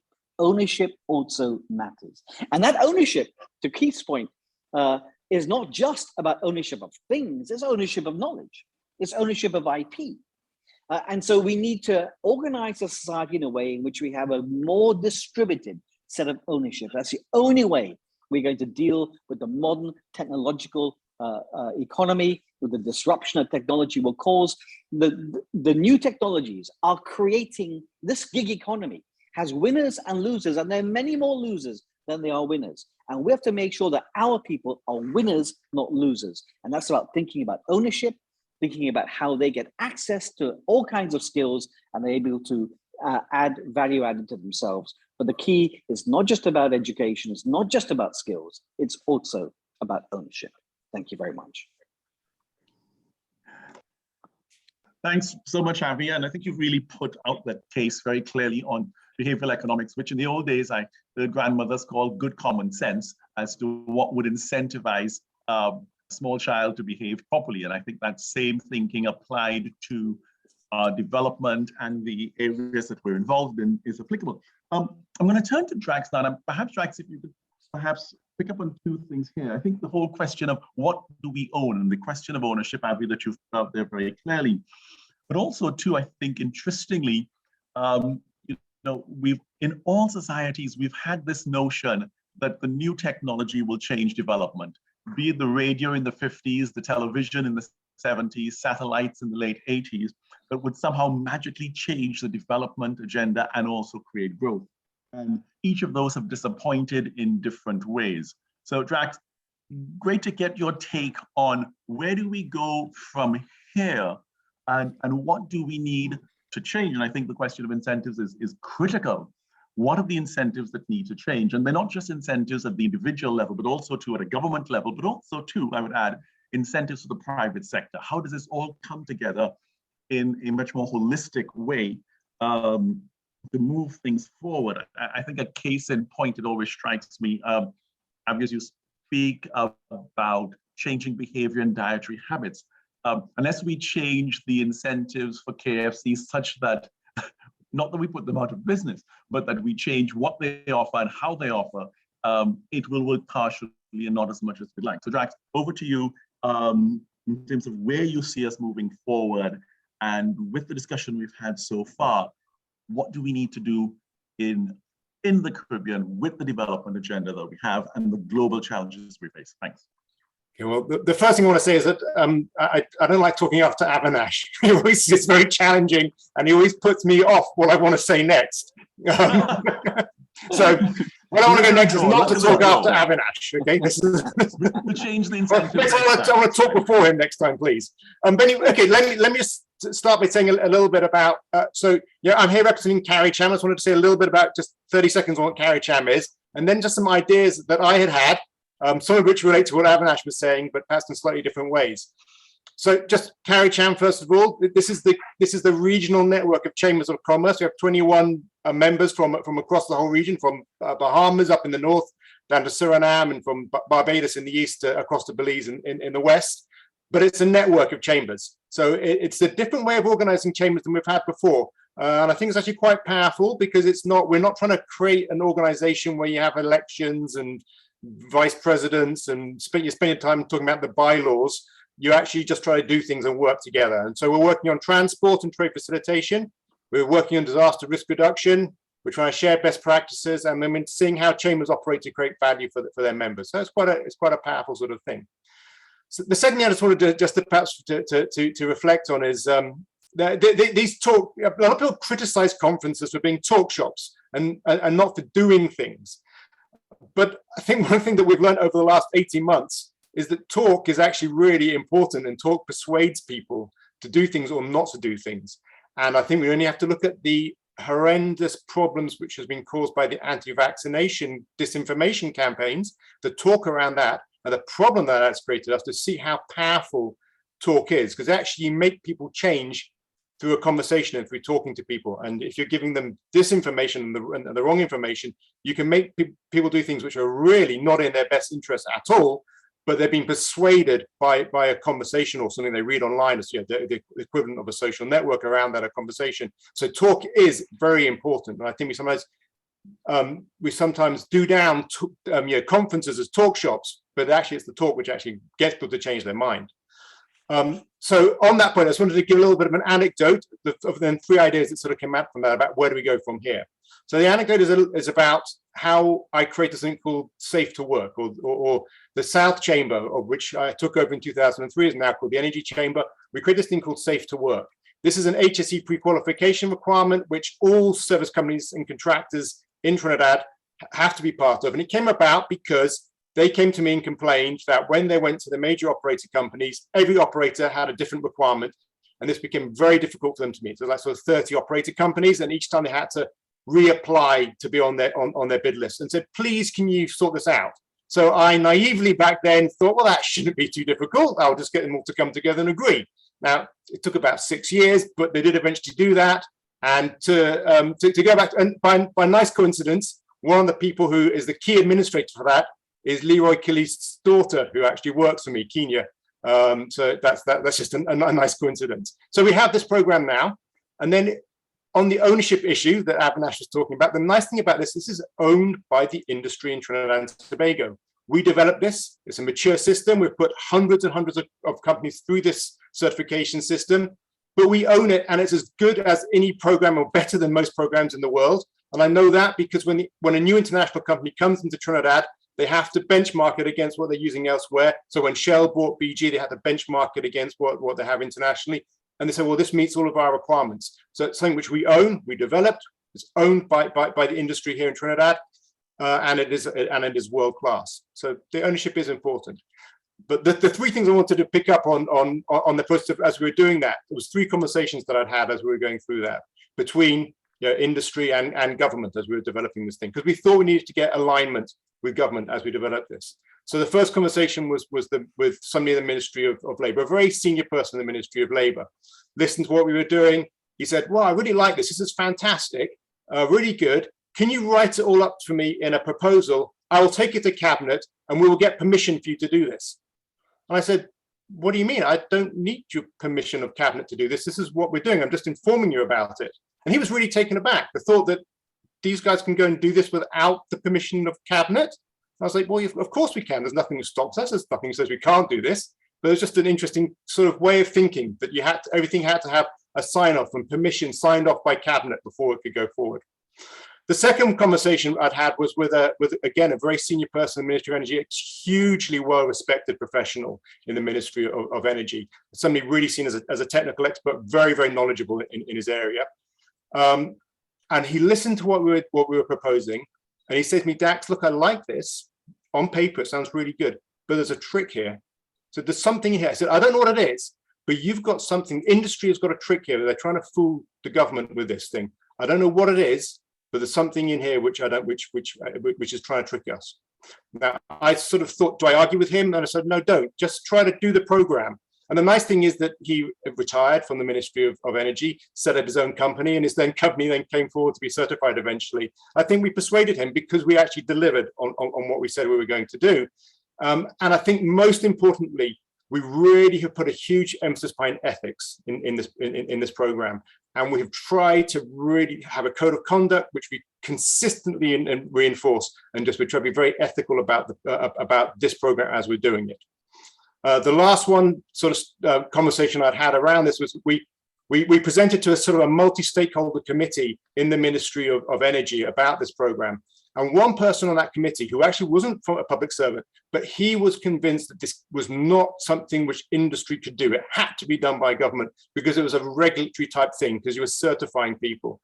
There was a senior public servant in the Ministry of Energy who I always, I remember him very fondly, but he just said, no, if the ministry did this, it'll never happen. Let the industry do this. The industry can police itself if you put the right systems in place. And I think we showed that we could do that.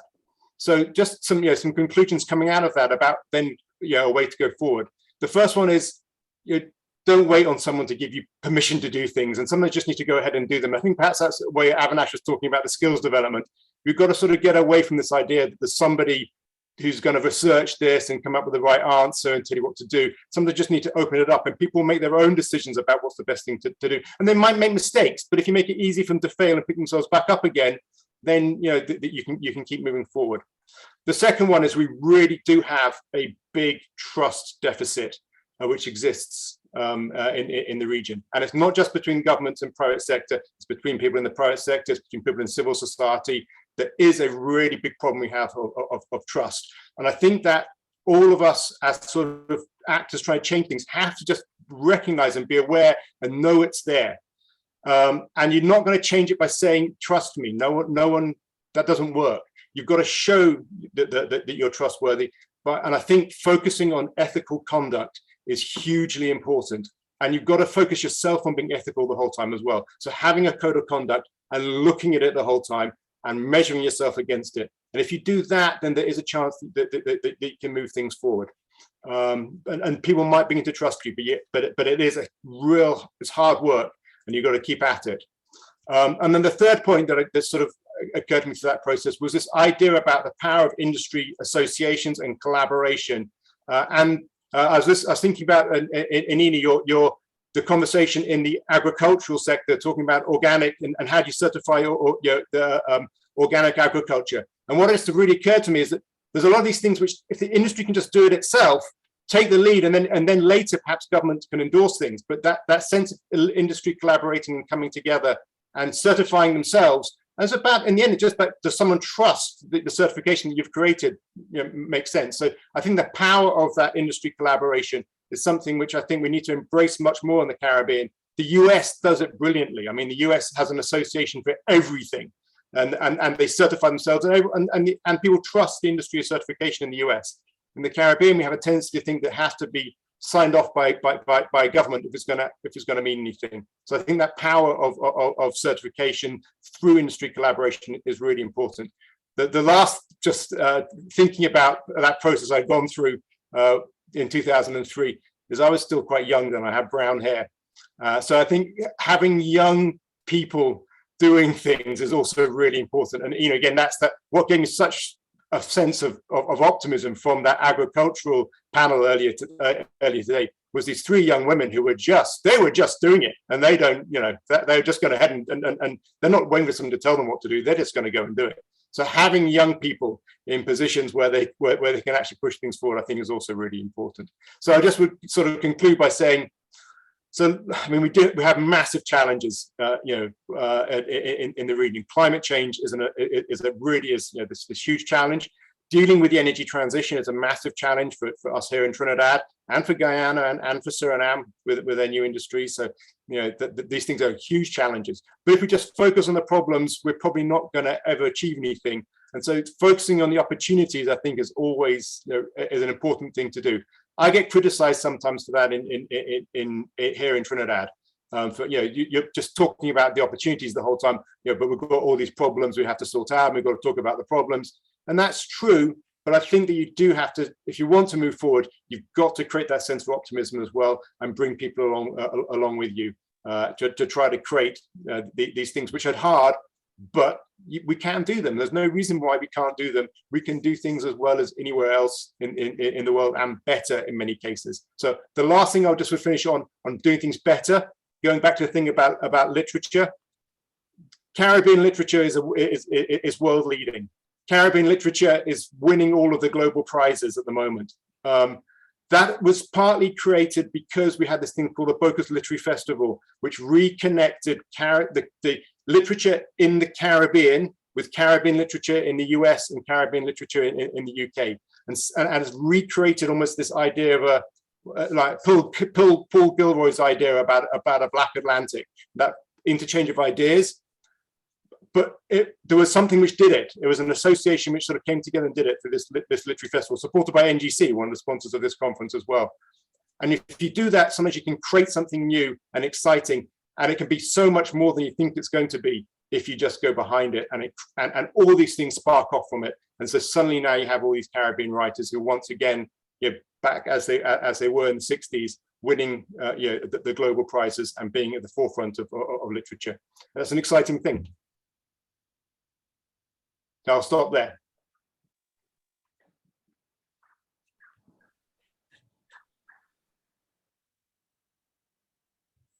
Dr. Messiah, are you there?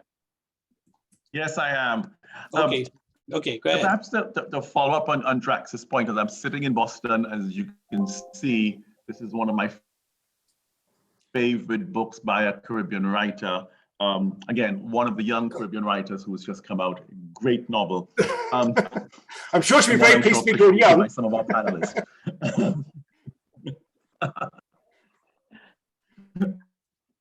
Okay.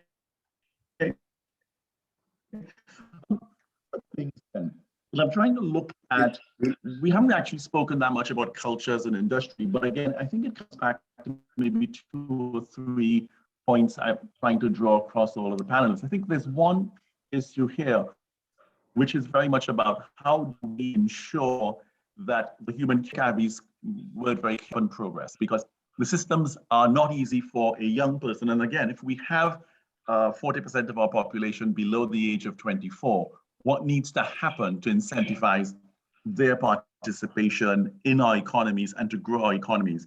And I think the Coursera example is very interesting because they're not necessarily sitting down and waiting for us to make those provisions. They're taking advantage of what is available globally. So very much in terms of looking at the incentives across all sectors of our economy that need to change, making sure we focus carefully on our human capital, I think would be a second topic that's come out consistently. But I think the third one is very much about ownership. What, in fact, do we still own, and what do we create and own and brand and maintain? I think, in fact, you've hit on a very important challenge that is not necessarily one alone in the Caribbean, but also too globally. It's what is that trust that needs to exist between government and the private sector to be able to drive development? So I think we've hit on a couple sort of cardinal points, but let me turn to the questions that we have here in the chat. I think one here from Ozzy Warwick is, what are our views on a regional social economy as a way for us to respond to the concerns of Black Stalin and Bob Marley? I don't know which one of the panelists would like to tackle that question. And we also have one really very much linked to Dax's point about how do we channel the excellence in literary and non-literary spaces that we have for our culture. And it comes back very much, I think, to the question of ownership. How do we make sure that whatever we have is owned and exported appropriately? So I'll put this out to any of the panelists to respond to. Well, maybe Ernest, maybe I should pick up on the culture element and drive the argument from there. So if you would permit me to do that. Mm-hmm. Yeah. Please, okay. Well, all right. So I wear multiple hats. I'm on one of these UN think tanks, the highest ranked think tank in the UN. We work on least developed countries. I'm on the executive bureau for that. So, you know, I was supposed to go to visit Vanuatu and help them with their crisis monitoring systems and so on. So there is an interesting dimension. So I agree completely with Avi that we need to be facilitating both ownership and creating an incentive regime structure. What is also needed is, I think, and it picks up with Dr. Driver's notion, is that we need to create, I would call it a governance structure that reduces the drag element. So in my recent years, I've been doing open water swimming and cycling.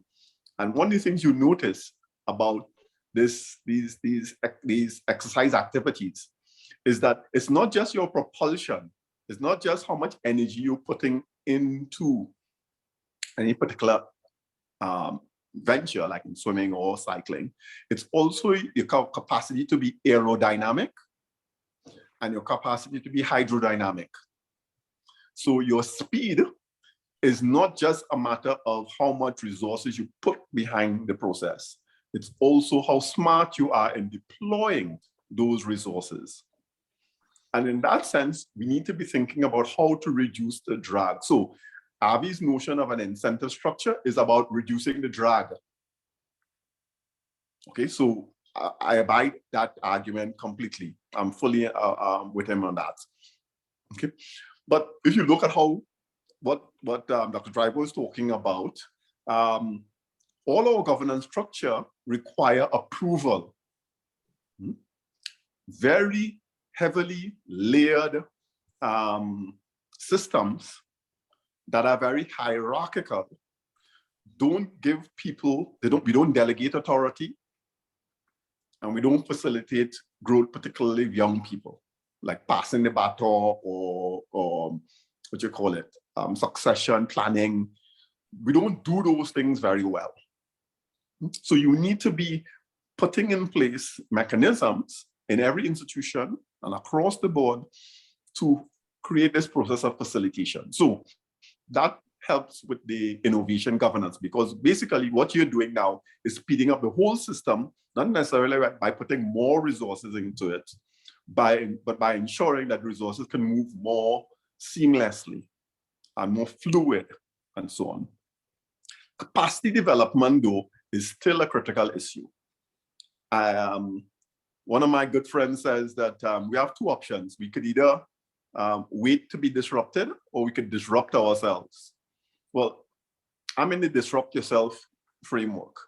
We have to trick our institutions into thinking that they're operating in competitive environments, because often in their domestic locations, especially in smaller territories, they don't have any competitors per se.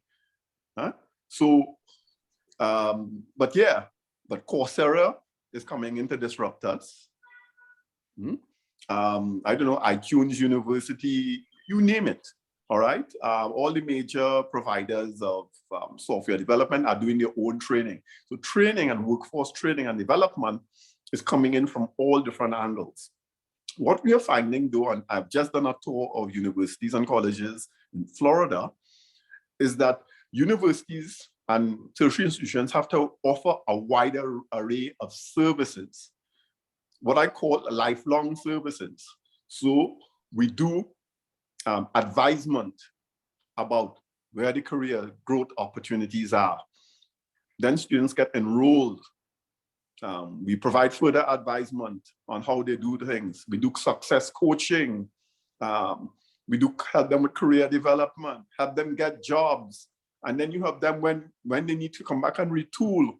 So it's about creating a client for life and offering end-to-end services, which is different from the certification model that dominates the educational landscape.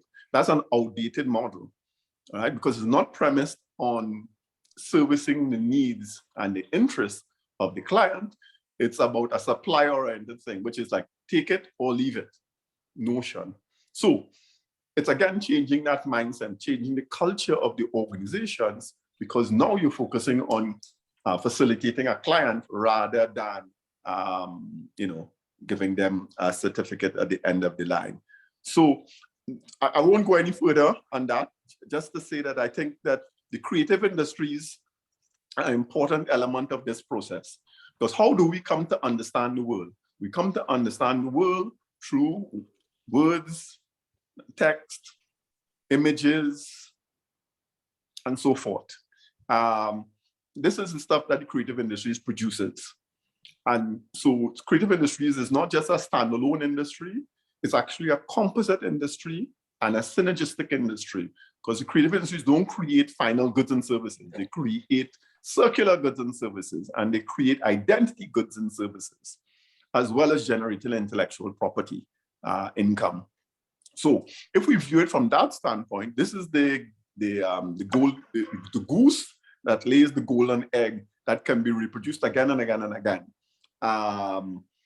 So I run and I've set up an incubator for filmmakers. We are into our 11th year now. We operate out of Toronto, and we're the largest repository of Caribbean film in the world. And so we've been facilitating that process. And what we notice with filmmakers is often they don't have a clear understanding of what the requirements are for getting into the marketplace.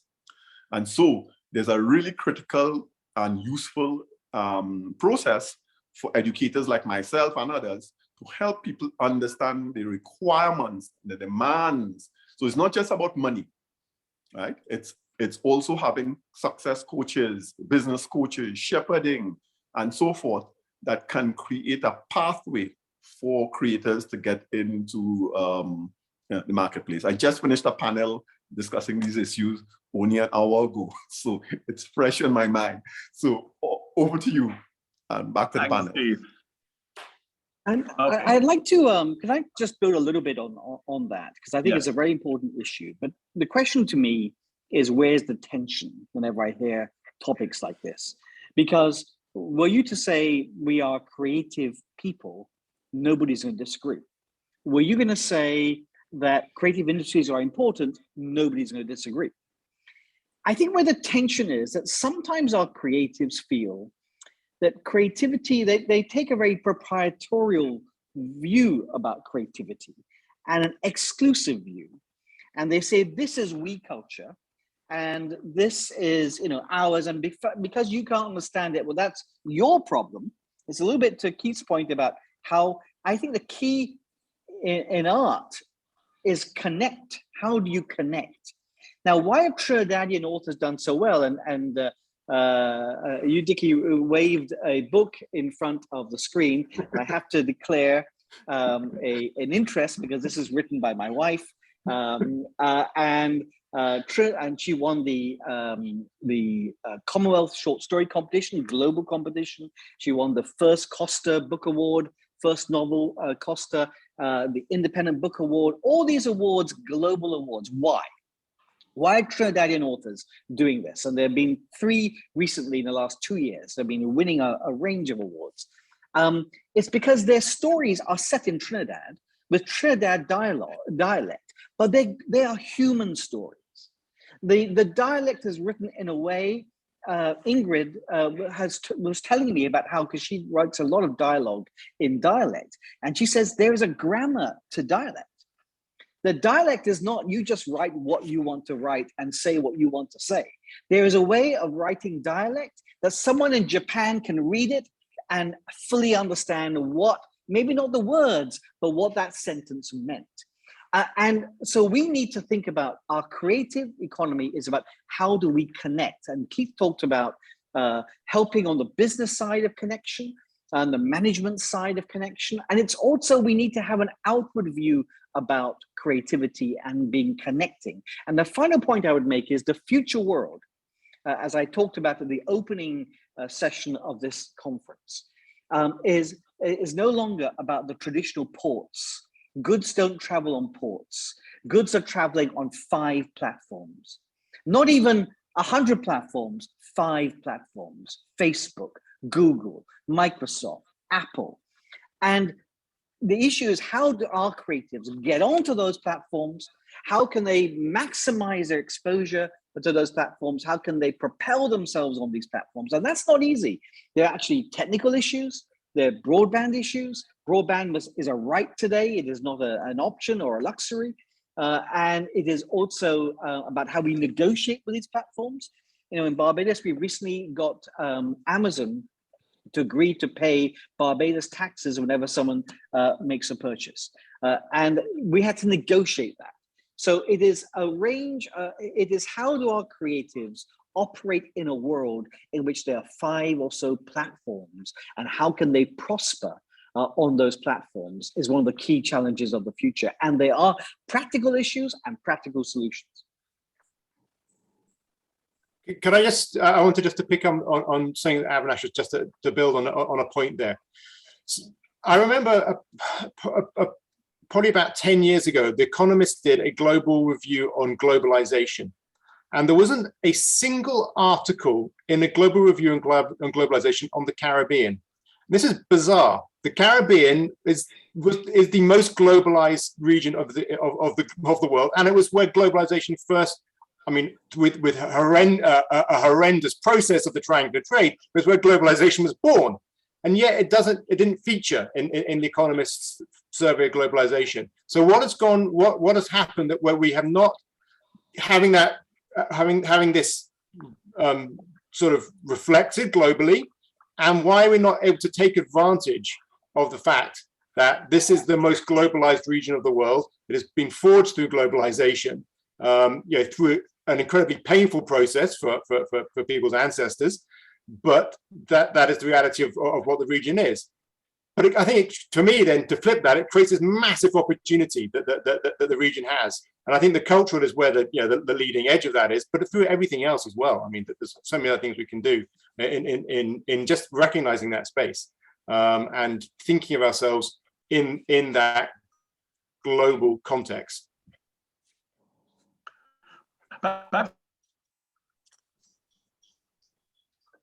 We can't hear you, Vicky. Yeah, now we can.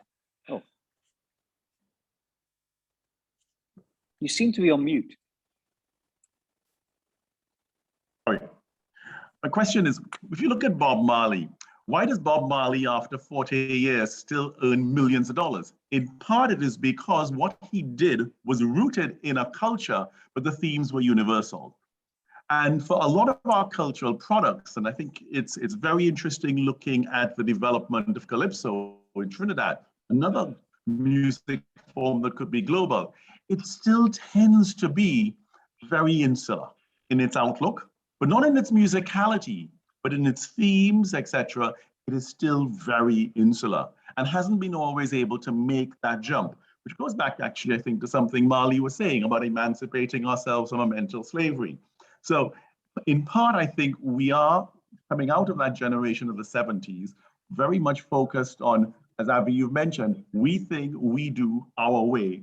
But now in 2021, in a global economy, and maybe COVID has been good in this way, ironically, it is forcing us to look at what else we need to do on a global scale to be able to continue to grow our economies and survive in this context. But it requires us to change, I think, not just the incentives. I think there are incentives that can be put in at an economic level, but there are also some mental constructs that we need to change to be able to unleash the potential of our economies to move forward. Otherwise, we are still going to be looking to play within a small pool and not realizing what is our potential to grow globally and to own our product. And I think Ina talked about this a little bit earlier in the work she was doing on food and tourism, which is it is partly about us being confident enough to identify the credible thing we've got. I remember I was at one of the most impactful thing personally that I've done professionally was to try and help Dominica after Maria. I was asked to come in and help the economy recover. And within 7 days, we had the first 12-point plan for the economic recovery. And part of that was simply to make the people feel there was still a government, to be honest, because it was really someone had a plan, was part of the whole point of the 12-point plan. But one of the things I learned was because when we announced that we were going to be, the way we tried to deal with that, because we knew within 7 days, no one would remember Dominica. Because although tragically Dominica lost about 100 lives, 100 lives get lost in a train crash in the subcontinent somewhere, and there's going to be a new disaster somewhere in the world. 200,000 people died in the Aceh tsunami. So when we lose 100 people are going to forget about it. So we said we're going to make Dominica the first climate resilient nation in the world. That suddenly made Dominica now no longer one of the disasters that happened that year, but a #1 story. Every single research institute in the world said, can we come to Dominica? Can we work with you on being attached to this? And when they all came, the Rockefeller Foundation here, the Columbia Institute there, we found that they had no ideas. In fact, they had looked at disaster management from an entirely theoretical point of view. They hadn't worked out that, the big problem was how do you clear the mud from the road? They hadn't worked out that actually we can airlift food in the next day. We've got the geo points. And so we came up with a plan based on what did Dominica have to do in the first 100 days. And if they no longer had to do those things, you would have recovered. So we think that there's actually a role to play for the Caribbean, which is in the front line of climate change. The front line is between the tropics of Cancer and Capricorn. That's where temperatures are the highest, sea level rising will be the highest, and creating these storms and these droughts. And we are uniquely placed here. We have unique information. We need to turn the data that's here. And the thing about brands, people often say, we can do this, we can do that. It's got to be credible. We can't launch to the moon from Barbados, but we can have an institute that is a global institute on how do you recover from hurricanes. Yeah. And we need to be doing things like that and thinking globally about it and using the credible information and space that we have and marshal that together to do that. And government plays a role there. A lot of this R&D, I think one of the big points of this conversation has been we are dreadfully short of R&D. I was shocked by Keith's number. I mean, I thought at least we'd be 1%. We need to be at 2.5 to 5%, right, to own knowledge in the future. And the state needs to play a role in helping supporting that basic research. You need to play a very powerful role here. And then we need to have our private sector being engaged. I've just got a notice to say we can wrap up in 5 minutes, but I now think this is the time when we bring out the bottle of rum because the talk gets sweet. So we're up against time, but the talk has gotten sweet. I just want to come in, Avi, in one point here, which is, as you mentioned, the Dominica example. We as a people do not collectively know of the excellence that we have in our region. A lot of the stories about excellence are not known to people. And it might be, I would say to the organizers, across a range of sectors, being able to document and put out what are those sectors of excellence, because as a people, I go back to the emancipation and mental slavery from Bob Marley, a lot of our people don't know how good we are and the things where we have decided to be excellent. I come back, Ina, and Keith, to your comment on NCDs. One of the most famous studies in the world was the St. James cardiovascular study, which is a cohort study of over 20 years looking at cardiovascular disease in Port of Spain. But that study was stopped. It hasn't continued, but there is 20 years of data. It's one of the few data banks that really can trace the progression of cardiovascular disease in a population. But we don't know about this. And we have a tendency, I think maybe it's a carnival mentality at times, to say, oh, next year we'll go to something else. But being able to identify those centers of excellence is critical. But let me stop here and just ask each of the panelists in 1 minute, your soundbite as to where do we go from here, what should we do, and then we can wrap it up. Thanks. Why don't we do ladies first? I just wanted to react very quickly to your sharing our excellence. And to say that even here in Barbados, you spoke about the cardiovascular research. We had a presentation by Dr. Ishmael last month on the history of cardiovascular research in Barbados. We need to do documentaries on these things because it is rich. In agriculture, the Caribbean has the hottest pepper.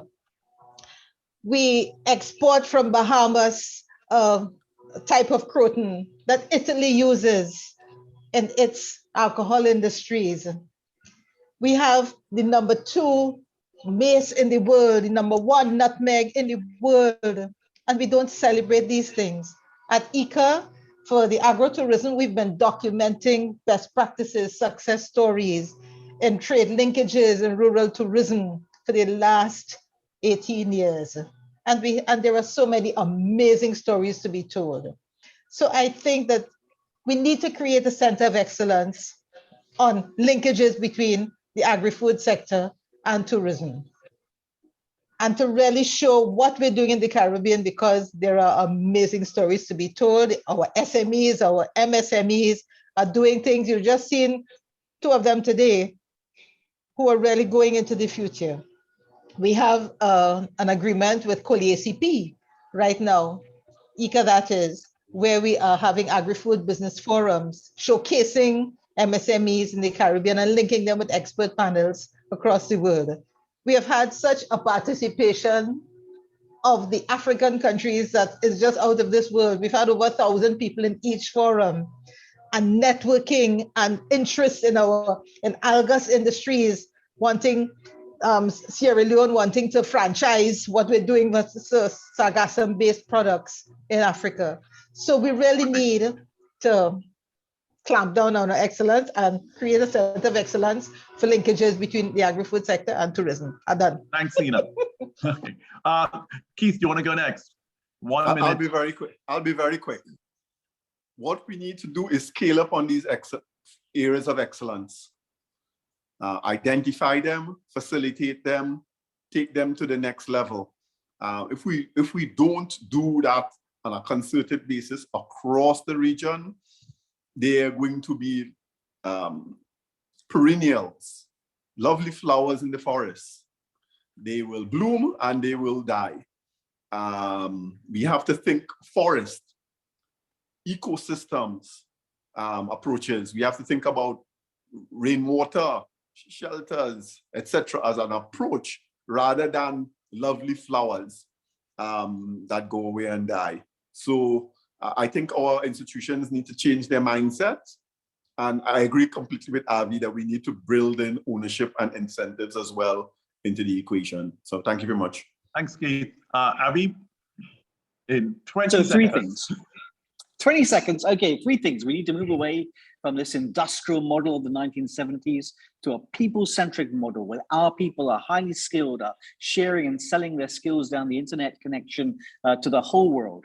We need to remember we're on the front line of climate change. We need to take, there are risks, but there are opportunities too in the knowledge and information. And all this is about skills and education, but ownership also matters. We need to own ownership, we need to own stuff, and we need to own knowledge. And that means investing a lot more in R&D. Right. Dax? Well, just to slightly disagree with Avinash there about the industrial model, we actually have knowledge about the industrial model as well. And we have, in Trinidad, we developed this fantastic cluster, petrochemical cluster, Point Lisas, but it's not about transferring natural gas into a product. It's about the knowledge which we gain through that. And that can create a new Point Lisas with green hydrocarbons. So slightly to disagree, but it's also to reinforce your point. And the lasting excellence, we can't finish without mentioning chocolate as well. That Trinidad has the